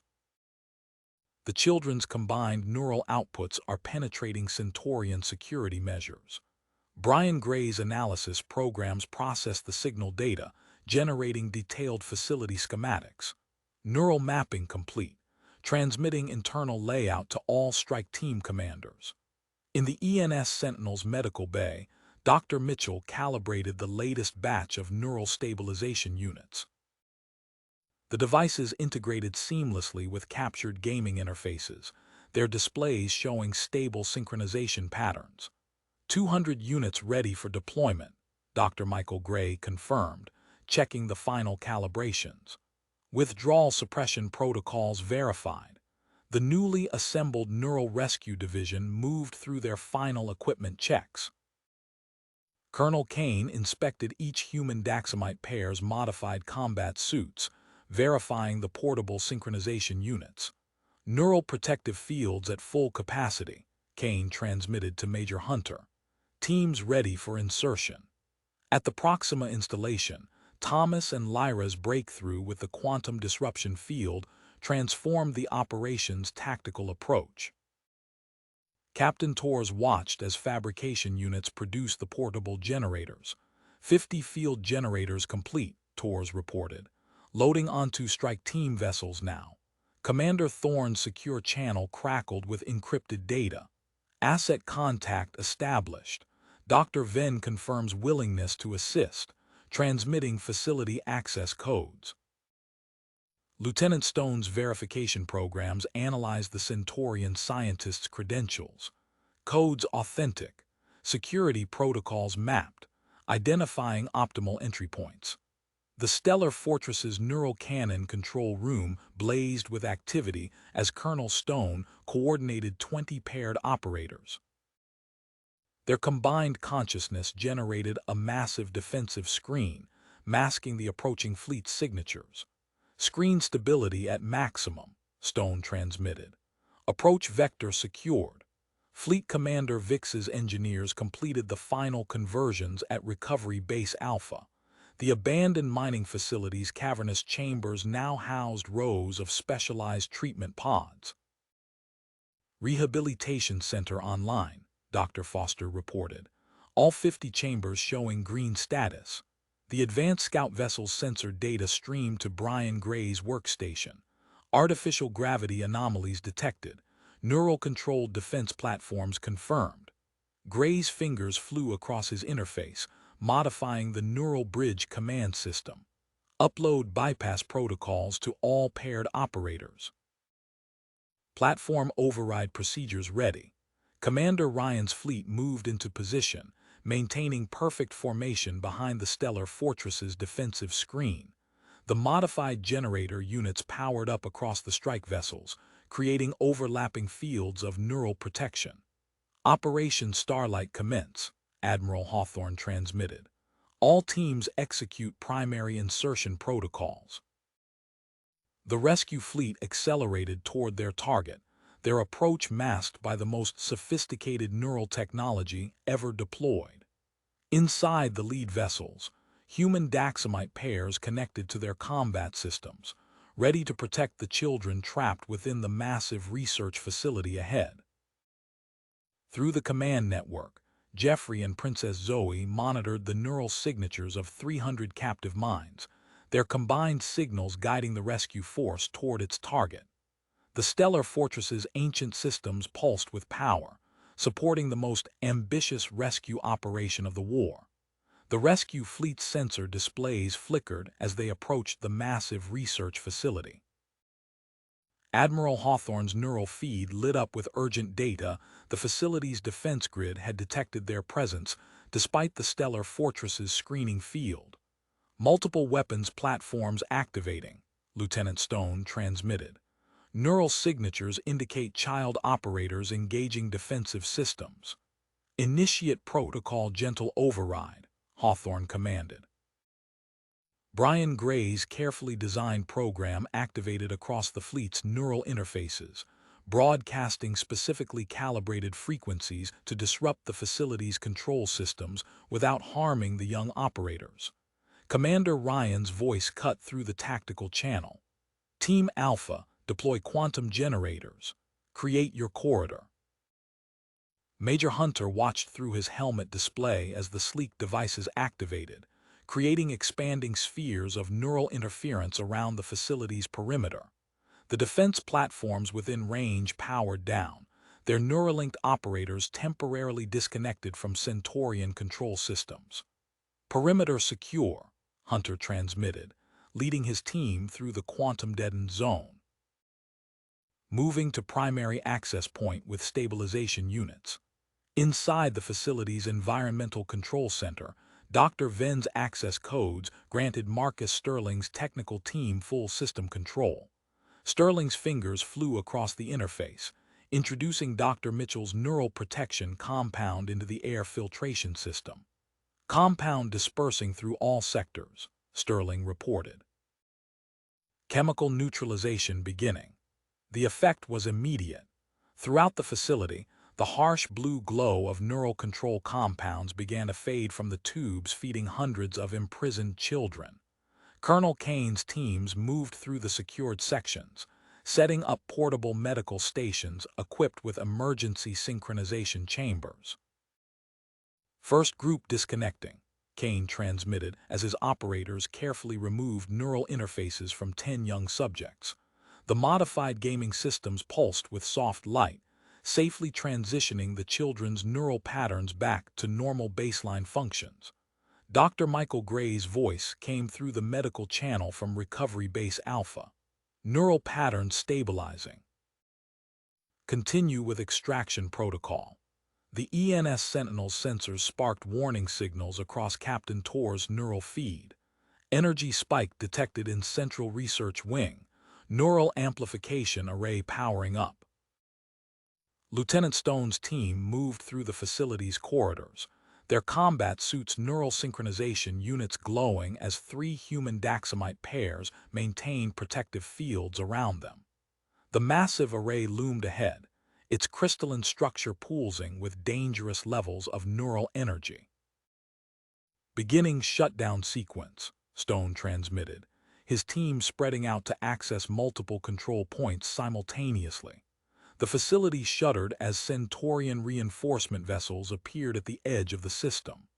The Proxima installation's quantum disruption field expanded outward, its effect amplified by the modifications Thomas and Lyra had developed. The enemy ship's neural control systems went dark as they entered the field's range. Maintaining disruption barrier, Fleet Commander Vix confirmed. Rescue operations may proceed. Commander Thorne's security team breached the main neural control center, where they found Dr. Alexander Drake working at a modified interface station. His hands shook as he continued entering commands. "The system backdoors are active," Drake explained, his voice hoarse. "I built in override protocols. Use authentication code Delta 79. The facility's warning systems activated without warning. Red emergency lights bathed the corridors as automated systems initiated their self-destruct sequence." "Reactor instability detected," Colonel Stone's voice carried across all channels from the stellar fortress. "Beginning emergency evacuation procedures." Jeffrey and Princess Zoe synchronized with the other Neuralink pairs, creating protected pathways between the facility and the rescue vessels. Their combined consciousness generated stable fields of neural energy, allowing medical teams to safely transport unconscious children to waiting ships. Hunter's team moved deeper into the facility, racing against the countdown as they located more neural-controlled children. The modified stabilization units hummed as they disconnected group after group from Centurion systems.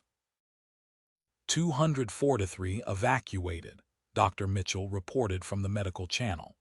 Continue priority transport through protected corridors. The facility's power grid fluctuated as systems began to fail. Through the neural network, the rescue teams could sense the reactors building instability. Transport vessels moved continuously through the protective screens, each carrying precious cargo to the safety of Recovery Base Alpha. Stone's team completed the neural array shutdown, the massive structures glow-fatting as emergency systems engaged. Dr. Drake transmitted the final set of override codes, releasing another section of Neuralink children from Centurion control. Through the neural network, Colonel Kane detected an anomalous signal pattern beneath the facility's main level. His neural interface rendered a 3-dimensional map revealing a hidden sublevel, carefully shielded from standard scans. "New contact signatures detected," Kane transmitted. 40 more children, advanced neural amplification pods. He led his team down a concealed access shaft, their combat suit sensors mapping the previously unknown chamber. The pods filled the circular room with an eerie purple glow, their design notably different from standard Centurion technology.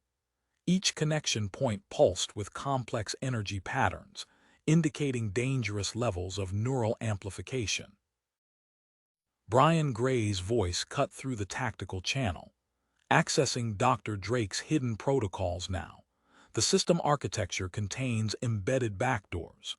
His fingers danced across multiple interfaces as he worked with Dr. Michael Gray to decode the emergency override sequences. Marcus Sterling's technical team spread through the chamber, connecting portable analysis units to each pod's control interface.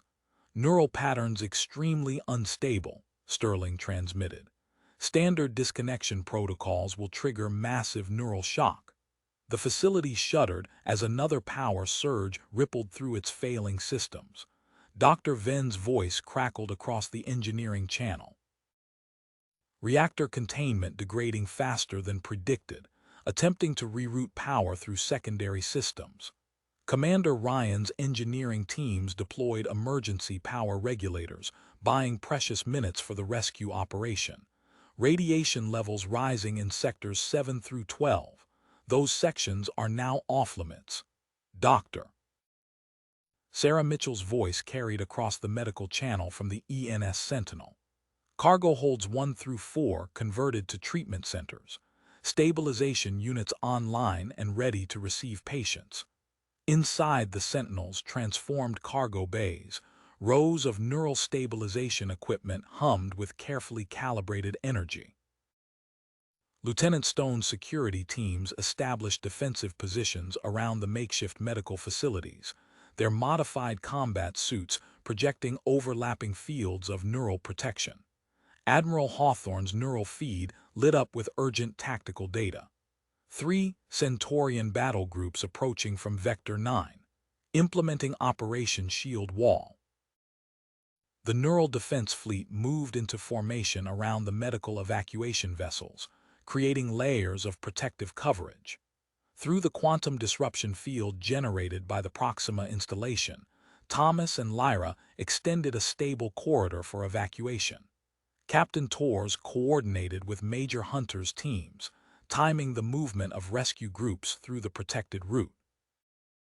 First wave of advanced pod disconnections initiating, Brian Gray transmitted. The override protocols activated across the hidden chambers systems, carefully modulating neural feedback as the children began disconnecting from their amplification units. Dr. Foster's voice cut through the medical channel from Recovery Base Alpha. Initial patients arriving now. Beginning specialized rehabilitation protocols for advanced neural exposure. The facility's structural integrity alerts flashed red across all command displays.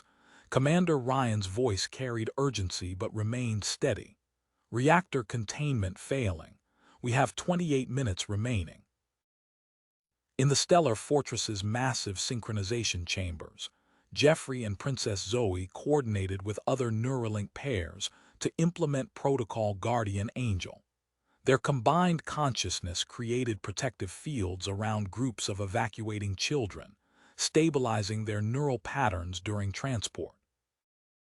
Commander Thorne's intelligence team worked rapidly in the Central Database Center, downloading crucial data about additional Centurion research sites. 5 more facilities identified, Thorne transmitted. Complete neural weapons development records secured. Colonel Stone's emergency command post aboard the Stellar Fortress coordinated the symphony of evacuation movements. Through the neural network, 50 human Daxamite pairs maintained an intricate web of protective fields, guarding both the rescue fleet and its precious cargo. The hidden chamber emptied as the last of the advanced pods powered down. Kane's team moved quickly through their final sweep, ensuring no neural signatures remained active. Above them, the facility's superstructure groaned under increasing stress as the reactor's containment systems continued to degrade. Neural cannon fire from the Stellar Fortress created expanding waves of electromagnetic disruption, preventing approaching Centurion vessels from deploying their neural weapon systems. Through the quantum-protected corridor, transport ships moved in a continuous stream, each carrying groups of rescued children to the waiting medical facilities. Dr. Drake worked at a secondary control station, transmitting detailed technical data about the advanced neural amplification systems. This technology represents their latest advancement in neural control. The data we've recovered will be crucial for developing countermeasures. The rescue fleet maintained its defensive formation as evacuation operations continued, racing against the facility's imminent destruction. Through their shared neural network, the combined human and Daxamite forces coordinated their efforts with unprecedented precision, protecting hundreds of freed minds from the empire that had imprisoned them. Through the command network, Admiral Hawthorne surveyed the expanding rescue operation, his neural interface displaying urgent capacity warnings from Recovery Base Alpha. Base Alpha at 98% capacity, Dr. Foster transmitted. We need additional facilities immediately. Hawthorne's commands flowed through the neural network, activating contingency sites, direct remaining transports to designated coordinates in Daxamite space. On planet Daxos's southern continent, crews transformed the sprawling military academy into Recovery Base Beta. Dr. Foster's team installed neural rehabilitation chambers in the academy's massive training halls, the equipment's soft blue glow reflecting off polished floors. 200 chambers online, Foster reported, monitoring the first wave of patients arriving through quantum-protected corridors. Beginning intake procedures. In the palace's neural research wing, Dr. Drake worked at a modified interface station with Brian and Michael Gray. Neural imaging displays showed the prototype hybrid system. They developed a seamless merger of Earth's gaming technology with Daxamite neural interfaces. Neural activity stabilizing, Michael Gray noted as the first test subject entered a gaming scenario. The child's neural patterns flowed smoothly through the hybrid interface, processing trauma through carefully designed virtual environments. Colonel Stone directed construction teams through the Stellar Fortress's newly designated training levels. Guardian Protocol active in sections 12 through 14, he transmitted. Neural monitoring stations lined the walls, tracking 20 children as they learned to control their enhanced capabilities. A 12-year-old girl demonstrated remarkable skill, her neural patterns synchronizing perfectly with a modified defense console. The holographic targeting display responded to her thoughts with microsecond precision. Lieutenant Stone's security feeds lit up with warning indicators. His counterintelligence systems detected encrypted Centurion signals targeting the rehabilitation networks. Cyber attack in progress, Stone transmitted. Multiple intrusion attempts detected. Major Cross's security teams activated quantum-encrypted neural firewalls around each facility. Human Daxamite pairs linked consciousness, creating additional layers of protection around the recovering children. Aboard the ENS Sentinel, Captain Reed supervised the ship's transformation. Medical crews installed neural stabilization chambers in the converted cargo bays, while Dr. Mitchell calibrated the new research laboratory's equipment. Mobile Rehabilitation Center online, Mitchell reported. All 30 chambers functioning within specified parameters. At the Proxima installation, Thomas and Lyra analyzed data streams from the quantum core. Their neural interfaces rendered complex energy patterns in three-dimensional space. Neural healing acceleration confirmed, Thomas transmitted. Quantum field modifications achieving 40% reduction in recovery time. Captain Torres coordinated construction teams at each recovery base, installing replicated quantum field generators. The devices hummed with carefully tuned energy, creating zones of accelerated neural healing throughout the facilities. In the newly established Neural Recovery Corps headquarters, Colonel Hunter reviewed tactical data from their first deployment. Holographic displays showed the successful extraction of 15 children from the Rigel Sector outpost. Field testing Sterling's portable diagnostic units, Hunter transmitted. His teams moved through the operation with practiced efficiency, the new devices providing instant neural stability readings for each rescued child.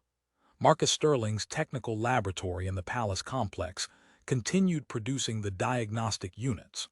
Production lines hummed as crews installed the miniaturized systems in compact cases, ready for deployment throughout the neural defense fleet.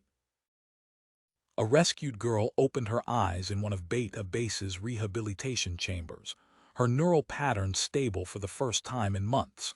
Through the hybrid gaming interface, she navigated a peaceful virtual landscape designed to help process her experiences. Around her, dozens of similar chambers glowed softly as more children began their journey toward recovery.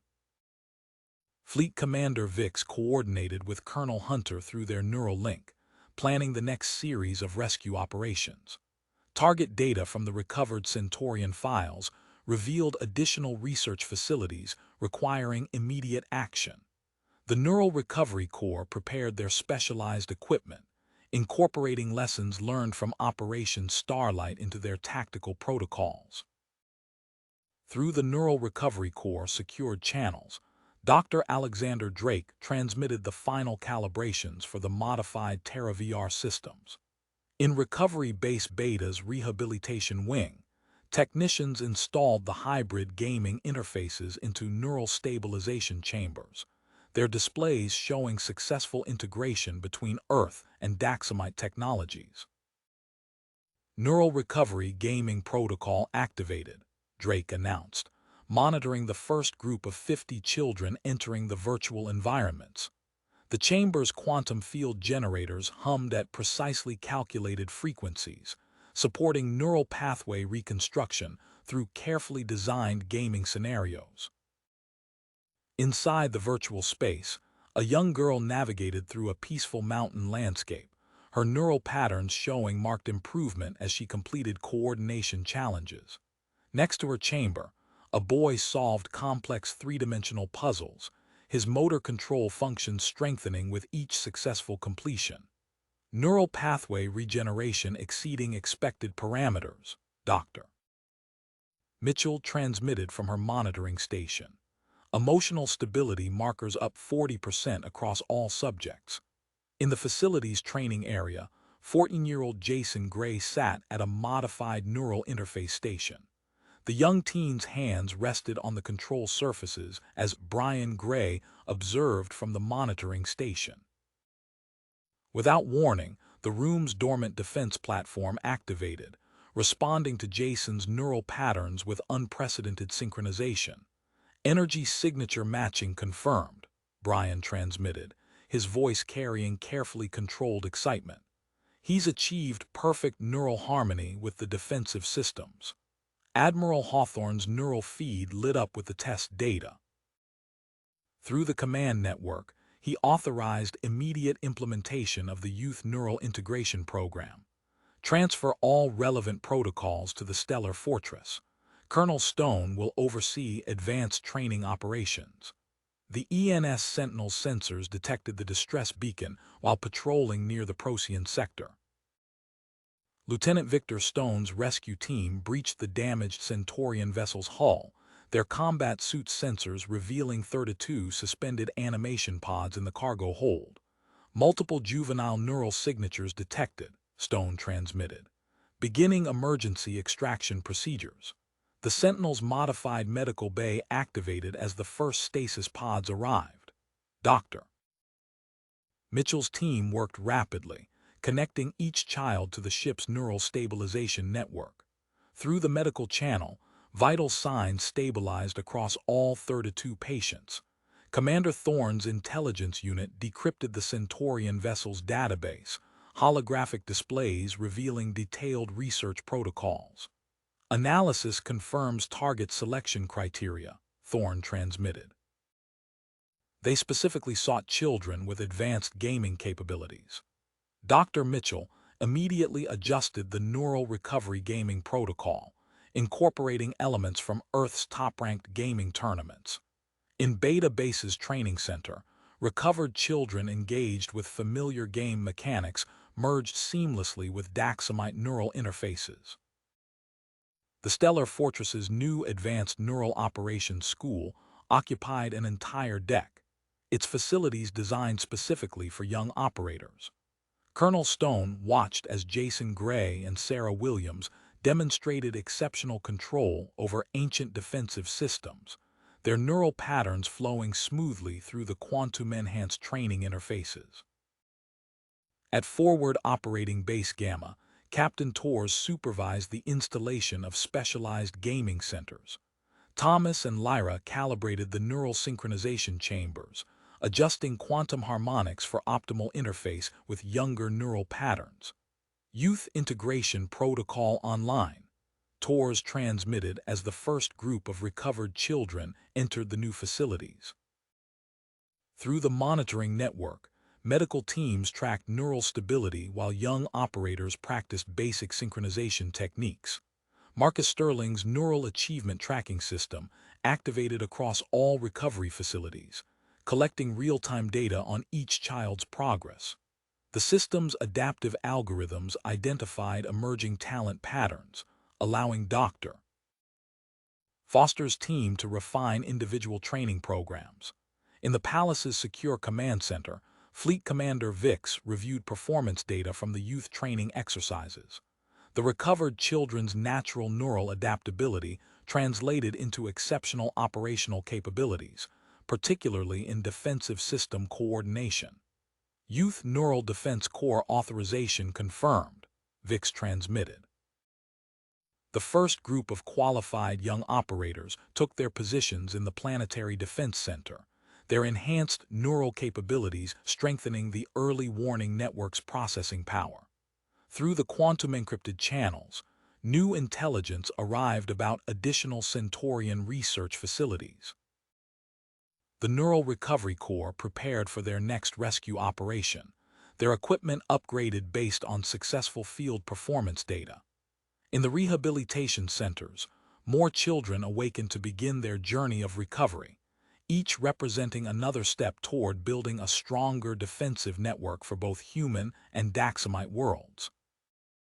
Jason Gray's neural interface chirped as he adjusted the training parameters in the Stellar Fortress's defense simulator. Luna, his Daxamite partner, monitored his neural patterns through their synchronized connection.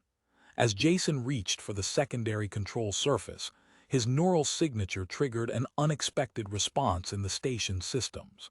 The deck plates hummed. Previously invisible seams appeared in the walls as hidden panels slid aside, revealing ancient corridors bathed in soft blue light. Luna's eyes widened as she accessed the station's historical database. "Jason, your neural pattern matched an encrypted activation sequence," she transmitted. "These are youth training facilities from the first age of Daxos." Colonel Stone arrived within minutes, his security team scanning the newly revealed chambers. 3 full levels, he transmitted through the command network. 200 neural synchronization pods, all calibrated for operators under 16. The discovery transformed the Advanced Neural Operations School overnight. Construction crews installed modern monitoring equipment while maintaining the ancient training system's integrity. Young operators moved through the halls, their neural patterns interacting with responsive surfaces designed specifically for developing minds. In the ENS Sentinel's medical bay, Dr. Mitchell analyzed neural scans from the first 30 children to enter the youth training program. Neural adaptation rate exceeding all previous data, she transmitted to Admiral Hawthorne. Their exposure to Centurion technology enhanced their natural compatibility with Daxamite systems. Brian Gray and Dr. Drake worked through the night in the Palace's research wing, modifying their interface designs based on the ancient training protocols. Sarah Williams sat at the first completed youth neural combat interface, her hands hovering over familiar gaming controls as she targeted the weapon's testing range. The approaching Centurion scout ship appeared on the defense grid. Sarah's fingers moved across the interface as naturally as playing her favorite space combat game. The Daxamite energy cannon responded instantly, its beam precisely striking the scout ship's propulsion systems. "Target disabled," Sarah transmitted, her neural patterns steady and controlled. Lieutenant Stone's security alerts activated during the 3rd training cycle at Recovery Base Beta. "Multiple breach attempts detected," he transmitted as his counterintelligence systems tracked the infiltration team. Centurion Special Operations units confirmed. The base's newly formed Youth Protection Corps mobilized immediately. Recovered children paired with human Daxamite teams took defensive positions, their neural interfaces linked to the base's security grid. The Centurion team retreated after encountering unexpected resistance from their former test subjects. At Forward Operating Base Gamma, 15 young operators monitored the defense grid from their newly established Junior Operations Center. Captain Torres observed as they coordinated their responses to a Centurion probe attack, their neural patterns flowing smoothly through the modified interface systems. Energy beams lanced out from automated defense platforms, each shot guided by a child's enhanced neural connection. The Centurion ships withdrew, their tactical data revealing the unexpected presence of youth operators in the base's defense network. Thomas Reed and Lyra calibrated the Proxima installation's power core, adjusting its quantum harmonics to match the enhanced capabilities of their young operators. Dr. Michael Gray monitored neural fatigue levels as children maintained synchronization far longer than adult operators. Power distribution efficiency up 40%, Thomas transmitted as Marcus Sterling's modified interface systems came online. The installation's defensive grid responded with unprecedented speed to the youth operator's commands. Fleet Commander Vic stood in the Stellar Fortress's command center, reviewing combat simulation data from the 1st Youth Defense Squadron.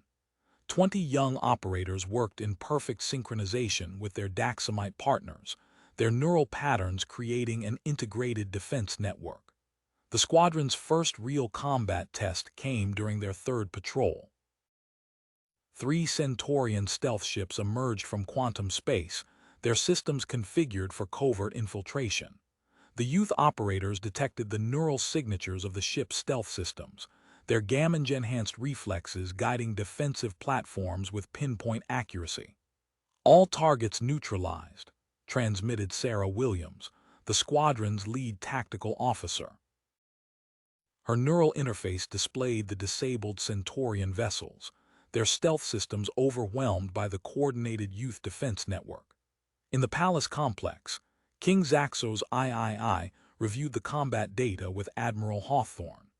Construction began on additional youth training facilities across Daxamite space as more children emerged from rehabilitation ready for advanced training. Jason Gray stood in the ancient training complex, teaching newly recovered operators to access their enhanced neural capabilities. Through the station's quantum-encrypted channels, reports arrived of another Centurion research facility detected in the Sirius sector. The Youth Neural Combat interface hummed as the 1st Youth Defense Squadron prepared for their next patrol. Rescue operation. His neural interface displayed the target coordinates as Lieutenant Stone's security team finalized their assault plan. The mission never launched. 3 Centurion battlecruisers emerged from quantum space, their weapons already charging as they approached Recovery Base Beta. Jason's neural feed lit up with emergency alerts as base defenders scrambled to battle stations.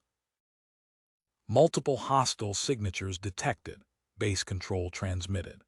All youth operators to secure command centers. Jason led 20 recovered children through reinforced corridors to their designated stations, each young operator connected to their modified interface, neural patterns synchronizing with Beta's defensive grid. Through their shared network, Jason coordinated their responses with practiced efficiency. The 1st Centurion volley impacted Beta's outer shields. Sarah Williams' neural patterns guided 4 defensive turrets simultaneously, her fingers dancing across familiar control surfaces as she targeted the lead vessel's weapon systems. Energy beams lanced out with surgical precision, disabling the cruiser's main guns without breaching its hull. Multiple boarding craft detected, Lieutenant Stone transmitted from the security center. Implementing countermeasures. Thomas Chen and Lisa Rodriguez operated Beta's point defense grid, their enhanced neural capabilities allowing them to track and neutralize incoming hostile craft. The remaining children divided their focus between shield management and weapons control, working in synchronized pairs just as they'd practiced in countless simulations. Within minutes, all 12 Centurion vessels hung powerless in space, their systems disabled by precisely targeted shots from Beta's defense platforms. Admiral Hawthorne's neural feed activated, reviewing combat data as it streamed in from the engagement. "Accelerate youth integration protocols," he transmitted through the command network. "Authorize immediate expansion of training facilities." Colonel Stone walked through the stellar fortress's newly converted training levels, inspecting rows of neural synchronization chambers. "Calibration complete on all 50 units," Dr. Drake reported, adjusting final settings on the youth-optimized interfaces. In the adjacent simulation center, Sarah demonstrated the capabilities of the Mark II neural combat interface. Her neural patterns flowed smoothly through the upgraded system as she simultaneously controlled 4 defensive turrets during a live-fire exercise. Holographic targets appeared and vanished rapidly, each one precisely neutralized by coordinated energy beams. Brian Gray monitored the test data, his screens displaying Sarah's neural efficiency ratings. "Interface response time improved by 60%, he transmitted to the observation team. "Multiple platform control now achievable with minimal cognitive strain." Commander Thorne's intelligence feeds activated during the 4th training cycle. Encrypted Centurion transmissions revealed a massive relocation operation, moving captured children to their Arcturus sector facility. Through secure channels, he authorized formation of Joint Strike Force Youth. The ENS Sentinel's medical bay transformed into a specialized preparation center. Dr. Mitchell adjusted neural stabilization protocols as recovered children trained alongside veteran combat teams. In the ship's tactical center, young operators practiced coordinating defensive support operations through modified combat interfaces. At the palace's research wing, Marcus Sterling activated the first Project Phoenix simulator. A young girl named Elena, rescued 3 weeks earlier, sat at the controls. Her hands trembled as Centurion neural signatures appeared on her display. Through the monitored interface, she gradually overcame her initial fear response, successfully operating the defensive systems. "Neural stress levels decreasing," Marcus transmitted as Elena completed her 3rd simulation. "Confidence markers rising steadily." Captain Torres surveyed the newly established Youth Neural Defense Academy at Forward Operating Base Gamma. Thomas Reed and Lyra calibrated neural training chambers as the first class arrived. Through specialized gaming interfaces, recovered children learned to harness their enhanced capabilities. The Proxima installation's quantum disruption field pulsed as Timothy Sterling led his team through their integration trials. 15 young operators synchronized their neural patterns with the ancient defense network, achieving unprecedented control over the selective targeting systems. Lieutenant Stone's security feeds activated as his teams installed additional protective measures around the youth facilities. Neural defense platforms powered up, controlled by rotating teams of recovered children. Through encrypted channels, they monitored Centurion communication frequencies, tracking potential threats to the training centers. In the Stellar Fortress's main command center, Jason Gray reviewed tactical data from the Arcturus sector. His neural interface displayed schematics of the Centurion research installation. Through the training network, recovered children prepared for their roles in the upcoming Liberation operation, their enhanced capabilities now a crucial element in the Alliance's strategic planning. Sarah Williams adjusted her Mark II interface as she began another combat coordination exercise. The neural synchronization chamber hummed, connecting her to multiple defense platforms. Through the quantum-encrypted channels, mission parameters arrived for the assault on the Arcturus facility. Her fingers moved to the familiar controls as the simulation began, each successful sequence bringing them closer to rescuing more captured children from Centurion control.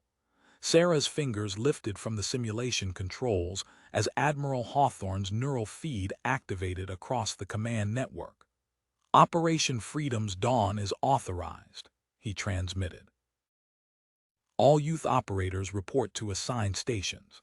The Stellar Fortress's primary hull transformed into a sprawling command center under Colonel Stone's supervision. Sarah walked past rows of newly installed neural synchronization chambers, each sized for younger operators. Technical crews calibrated final systems as recovered children settled into their assigned stations. Defense Grid Online, Jason transmitted from his command post. Combat support teams showing green status. Through the quantum-encrypted channels, Sarah coordinated with her defensive units. 20 young operators synchronized their neural patterns, establishing control over weapon platforms across multiple sectors. Their gamma-enhanced reflexes guided automated turrets with precision unmatched by adult crews. In the ENS Sentinel's expanded medical bay, Dr. Mitchell activated the new stabilization pods. Neural dampening fields operational, she transmitted as her team ran final checks. The pod's modified gaming interfaces glowed with familiar control schemes, ready to receive rescued children during combat operations. Brian Gray's Neural Combat Enhancement System interfaced seamlessly with Daxamite weapon controls. At Forward Operating Base Gamma, Captain Torres watched as youth operators demonstrated their capabilities. Energy beams struck target drones with 60% higher accuracy than standard crews. Multiple sectors secured, transmitted Timothy Sterling from the Proxima installation. His team of 30 youth operators maintained synchronized neural patterns across the defense network. Quantum disruption fields activated, creating a protective zone around their planned infiltration corridor. Commander Thorne's intelligence feeds displayed detailed scans of the Arcturus facility. Target's neural defenses mapped, he transmitted. Automated systems vulnerable to youth operator interference. In the palace's research wing, Marcus Sterling's simulators ran continuous breach scenarios. Elena, now a qualified combat support operator, led her team through virtual replications of Centurion defense systems. Their neural patterns flowed naturally through the familiar gaming interfaces. Fleet Commander Vix activated the Elite Youth Neural Strike Team's combat network. 40 young operators paired with Daxamite warriors, their neural patterns synchronized through modified interface systems. Strike teams in position, transmitted Team Leader Chen from his forward station. The Youth Combat Operations Center at Base Gamma buzzed with focused activity. Thomas Reed and Lyra monitored quantum field stability as 150 neural control stations powered up. Young operators established connections with their assigned defense platforms, creating an integrated combat network. First wave positions confirmed, Jason transmitted as combat support teams moved into formation. Through the neural interface, he coordinated with Sarah's defensive units and Timothy's disruption specialists. Target coordinates locked onto the Arcturus facility as Operation Freedom's dawn entered its deployment phase. Sarah's neural feed displayed the massive rescue operation taking shape. 200 recovered operators, each demonstrating exceptional combat capabilities, synchronized their patterns across the command network. The familiar gaming controls responded to their touch as defense platforms powered up throughout the sector. Neural disruption fields at full power, Timothy transmitted from his control station. Ready to begin breach sequence. Through her neural interface, Sarah watched as the operations command structure activated. Combat support teams under Jason's direction established forward positions. Her defensive coordination units maintained coverage across multiple sectors. Timothy's disruption specialists prepared to engage the Centurion neural grid. The stellar fortress's modified command center hummed with energy as 300 youth operators accessed their neural chambers.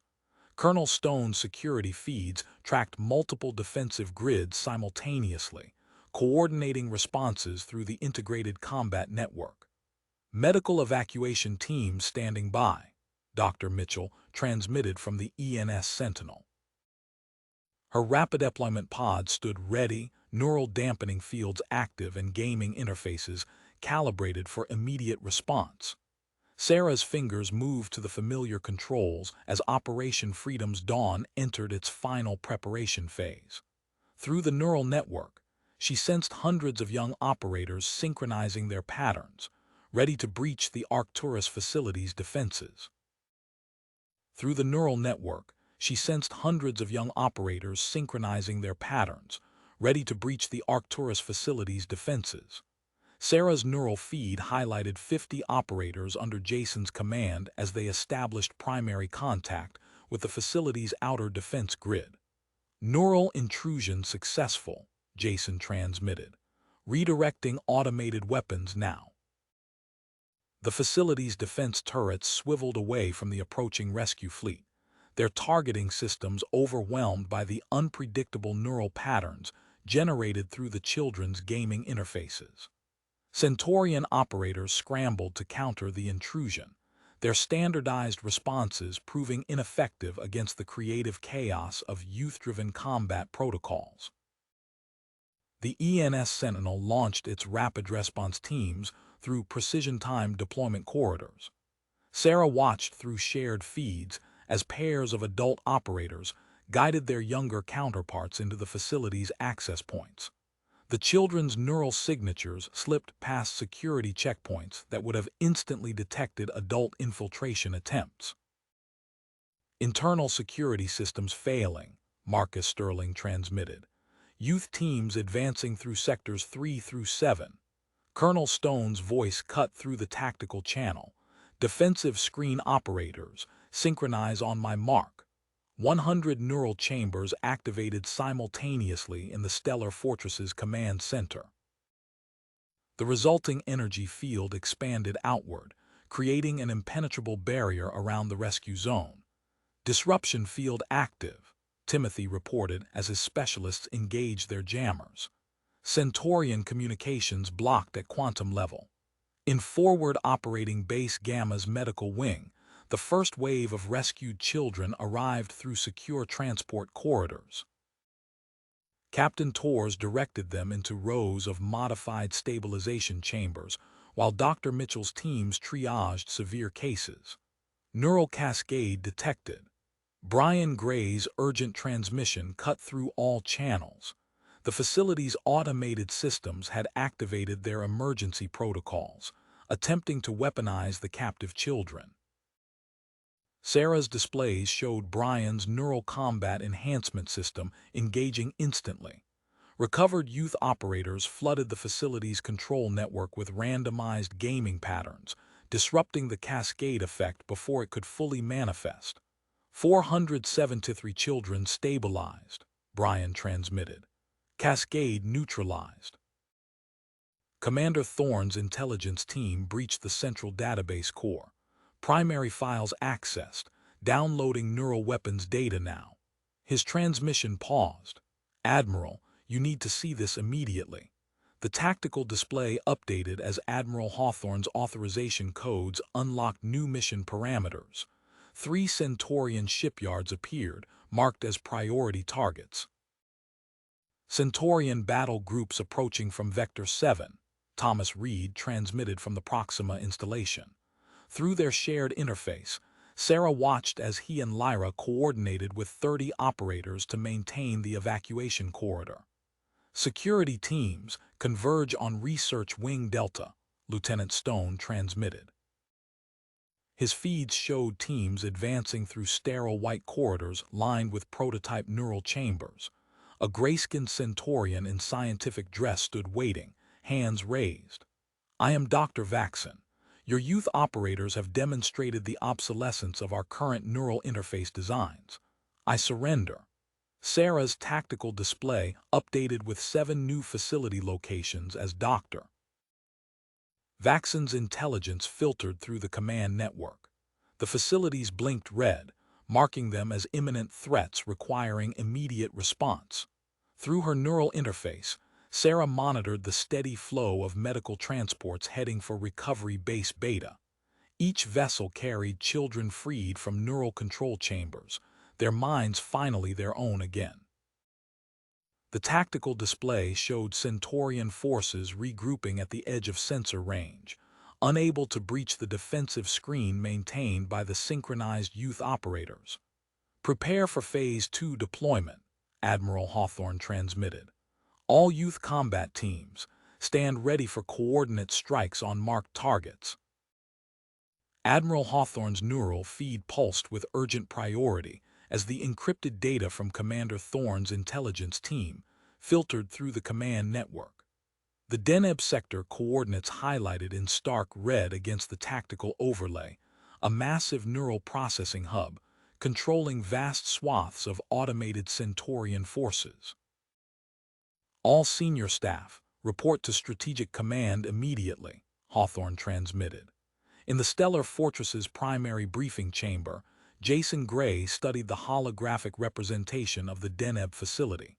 The neural hub's architecture dwarfed previous Centurion installations, its processing cores powered by hundreds of captured children.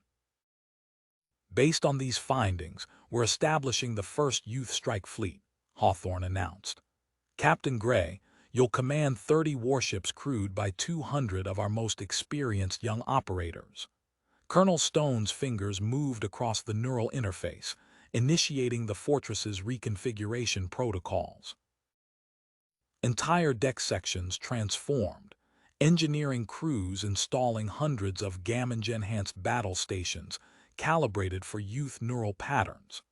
Sarah Williams directed the installation of quantum encryption matrices, her code weaving protective barriers around young operator signatures.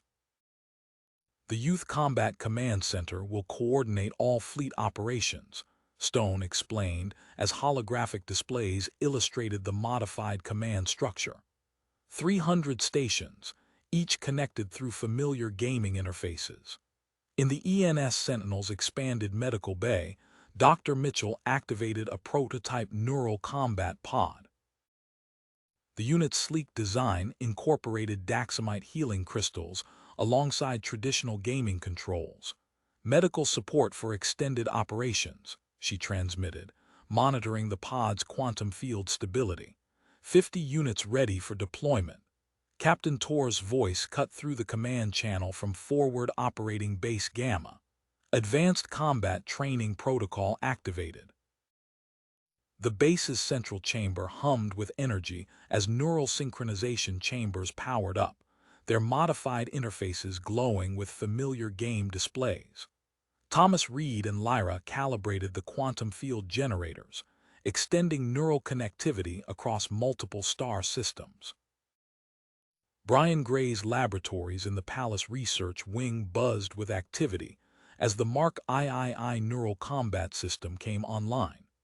Timothy Sterling's neural pattern flowed through the advanced interface, his consciousness extending across 6 unmanned Daxamite vessels simultaneously. The ships moved in perfect formation, their weapon systems tracking automated Centurion targets with unprecedented precision. "Multiple direct hits confirmed," Timothy transmitted as energy beams lanced through the practice drones. Mark III interface responding within expected parameters. Commander Thorne's intelligence feeds highlighted 3 Centurion shipyards on the tactical display. "Production facilities located in Sectors 7, 12, and 15, he reported, each using neural-controlled children for automated ship guidance. Lieutenant Stone's analysis team mapped the facility's defensive grids. Quantum disruption fields will be critical for breach operations," he transmitted as security teams plotted insertion vectors. In the Proxima installation's central core, Marcus Sterling monitored the upgraded neural amplifiers. The quantum disruption field expanded outward, creating a zone of absolute safety from Centurion control signals. Fleet Commander Vix coordinated with youth operators at neighboring stations, establishing a network of protected sectors. The first Youth Strike Fleet assembled in high orbit above New Terra. Captain Jason Gray stood on the bridge of the flagship ENS Liberator, watching as young operators settled into their modified control stations. Gaming interfaces glowed with familiar patterns as neural links synchronized across the fleet.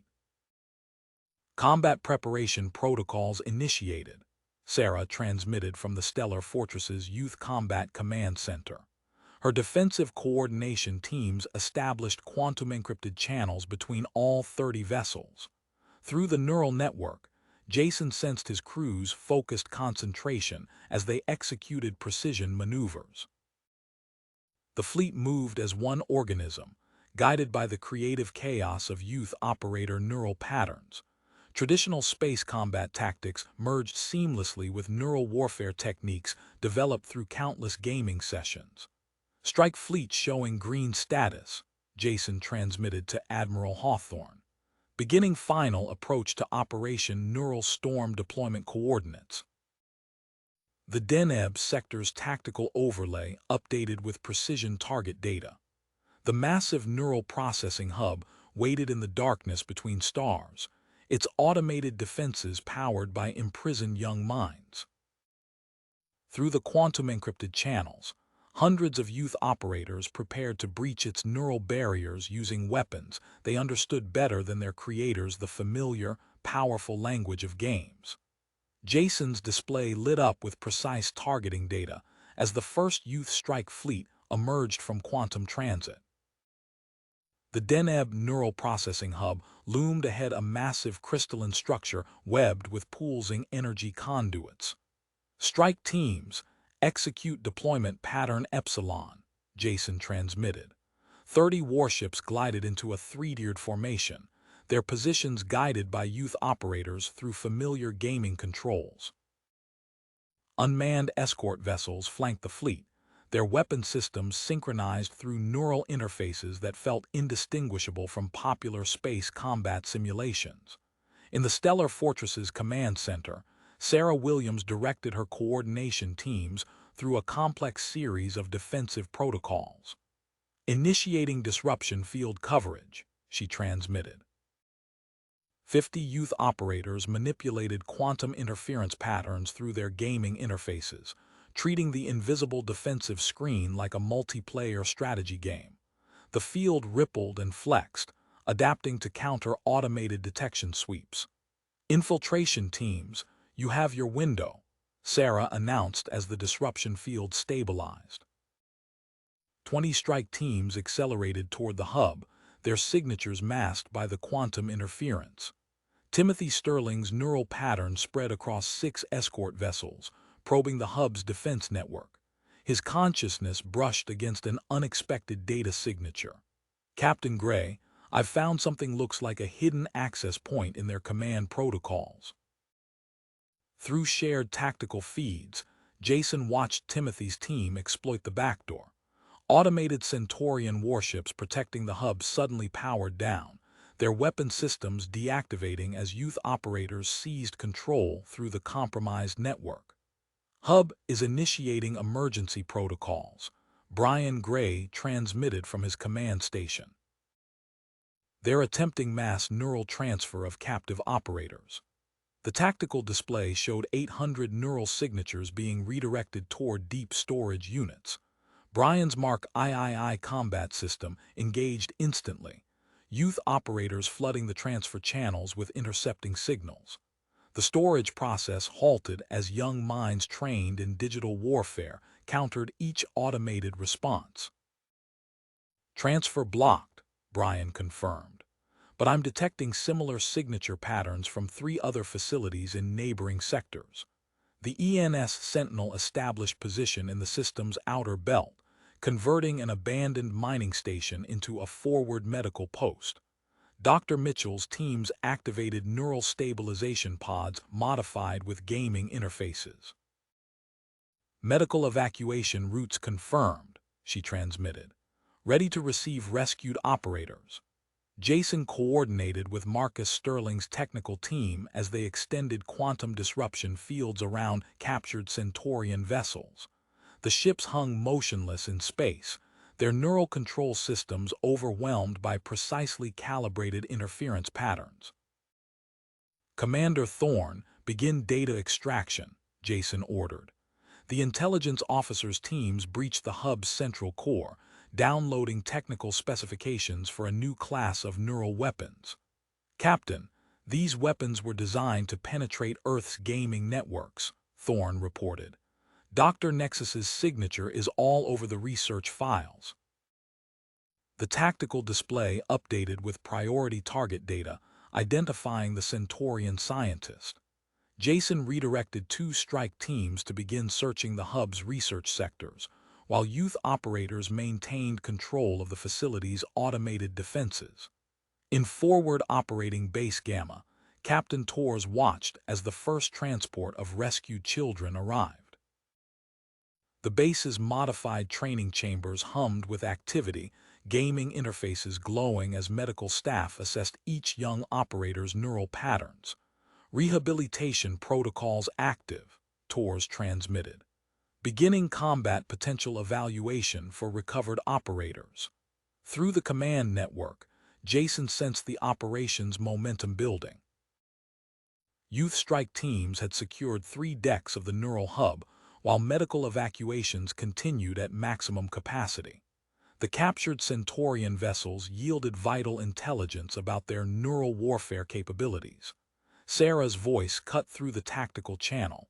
"New contact approaching from Sector 9. Signatures match Centurion heavy cruisers." The tactical display updated as fresh enemy contacts appeared at the edge of sensor range. Jason redirected his attention to the developing situation, knowing the next phase of Operation Neural Storm was about to begin. Jason's tactical display highlighted the approaching Centurion cruisers, but intelligence from the captured hub's data cores demanded immediate attention. Commander Thorne's decryption teams had uncovered coordinates for Project Ascendant, the Empire's primary neural weapons research facility hidden in the Sirius sector. "Admiral Hawthorne, priority intelligence," Jason transmitted, forwarding the facility data. "Dr. Nexus's primary research installation located." The Admiral's response came instantly through the neural network. "First Youth Strike Fleet, redirect to these coordinates. Begin Operation Gaming Storm." The ENS Sentinel's modified command deck hummed with activity as 300 youth operators synchronized their neural patterns. Captain Torres' voice cut through the tactical channel from forward operating base Gamma, deploying 30 specialized strike teams. Each unit combines our veteran soldiers with recovered operators showing advanced combat capabilities. In the Stellar Fortress, Colonel Stone's engineering crews worked at maximum speed, converting the Neural Command Center into an expansive gaming hub. 500 recovered children settled into modified gaming stations, their neural patterns extending across captured Centurion vessels.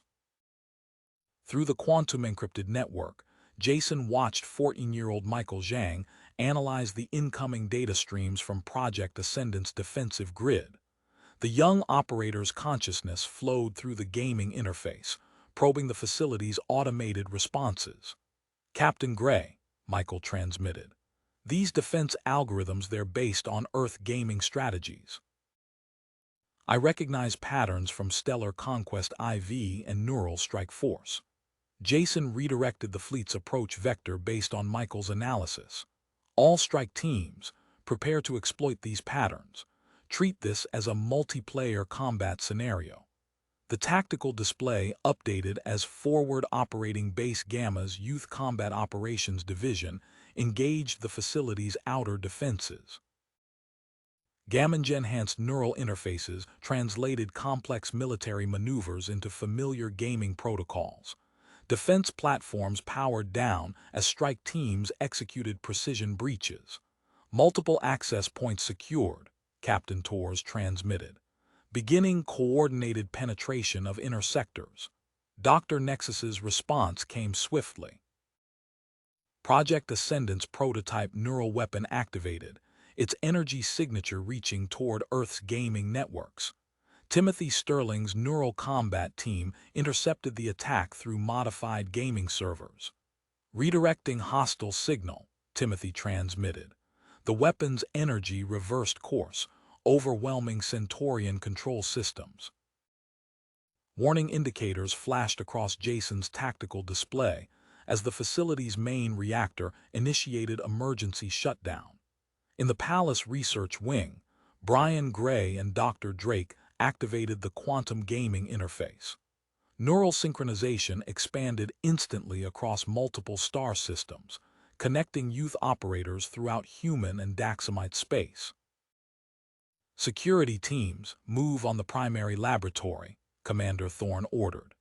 Strike units breached the research sector's doors, capturing Dr. Nexus amid banks of neural processing equipment.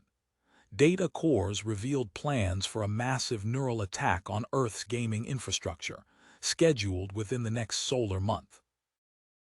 The Proxima installation's power core pulsed with energy as Marcus Sterling's teams extended quantum disruption fields across 3 sectors. Gaming interfaces translated complex field manipulations into intuitive strategic displays, allowing youth operators to maintain the defensive barrier.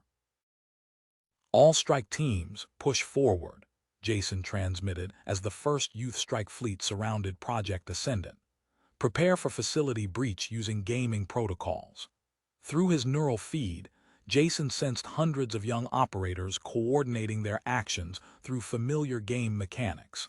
The facility's defenses crumbled as Earth's most experienced players turned Dr. Nexus's own gaming-based weapons against his systems. The tactical display highlighted new enemy contacts approaching from multiple vectors. Jason redirected his attention to the developing threat, knowing they had to secure Project Ascendant before Centurion reinforcements arrived.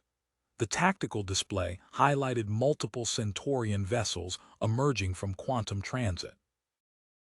Before Jason could issue new orders, a priority transmission cut through the command channel. First Youth Strike Fleet, stand by for Royal Observer, Admiral Hawthorne announced. King Zaxo's III is arriving aboard the Stellar Fortress to personally witness Operation Neural Storm's final phase. The quantum-encrypted channels hummed with activity as Sarah Williams's coordination teams adjusted their defensive screens. Through the neural network, Jason sensed a shift in his crews focused their gaming interfaces, translating complex military protocols into familiar strategic displays. All combat stations, initiate protocol endgame, Jason transmitted. The ENS Sentinel's modified command deck transformed into an expansive gaming hub as 300 recovered children settled into neural control stations. Michael Zhang's voice cut through the tactical feed. Captain, I've identified a pattern in their automated fleet commands. The control signals mirror Earth gaming server protocols. Elaborate, Jason directed, watching Michael's analysis spread across the tactical display. Their entire automated defense network is structured like a multiplayer server cluster. If we link Earth's gaming architecture to the Daxamite neural network, we create an impenetrable firewall, Brian Gray finished, his hands moving across the quantum gaming interface. Dr. Drake adjusting neural frequencies now. The tactical display transformed as Brian and Dr. Drake implemented Michael's discovery. Gaming servers across Earth synchronized with Daxamite defensive systems, creating an interlocking neural barrier that spread across allied space. Multiple targets acquired, Sarah transmitted from the Stellar Fortress. 50 youth combat teams in position. Permission to execute precision strike on their neural command center. Through shared tactical feeds, Jason watched Sarah's teams take control of captured Centurion vessels. The ships moved with fluid precision, their weapon systems guided by young operators who treated the complex maneuver like a coordinated gaming assault. The Neural Command Center's defensive grid activated, but Sarah's teams had already penetrated their outer security. Gaming interfaces translated military-grade electronic warfare into familiar strategy game mechanics.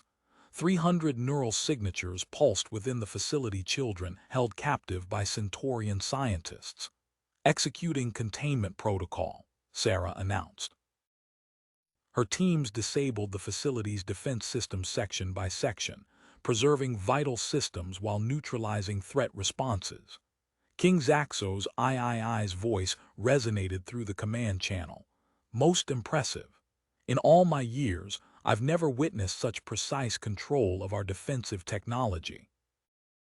The Stellar Fortress's main command center hummed with energy as 500 youth operators synchronized their neural patterns.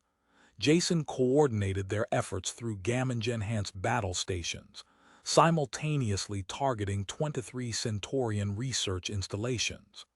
"Strike teams, execute final approach," Jason transmitted.